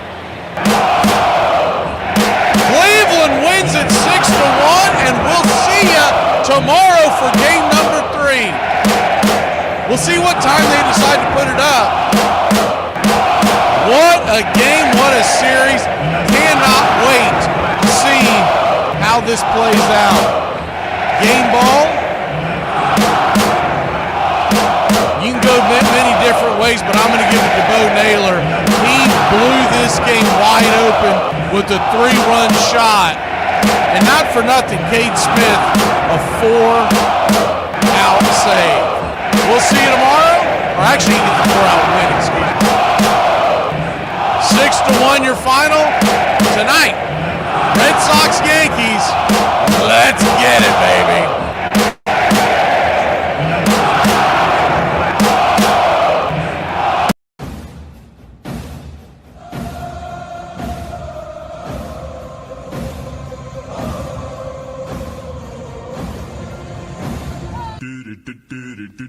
Goodbye, sweetheart, well, it's time to go. We're back tomorrow with another show. Well, unless we're fired, we'll talk to you then. Goodbye, sweetheart, goodbye. Goodbye. Guys and gals, it's time to go. We'll see you on the next show. Same bat time, same bat channel. It's closing time, y'all. You don't have to go home, but you can't stay here. Have a great one. On your way out, please like and subscribe. And don't forget to tip your favorite bartender. We'll see you. I'm Mac McGee, signing off for Braves Country Radio.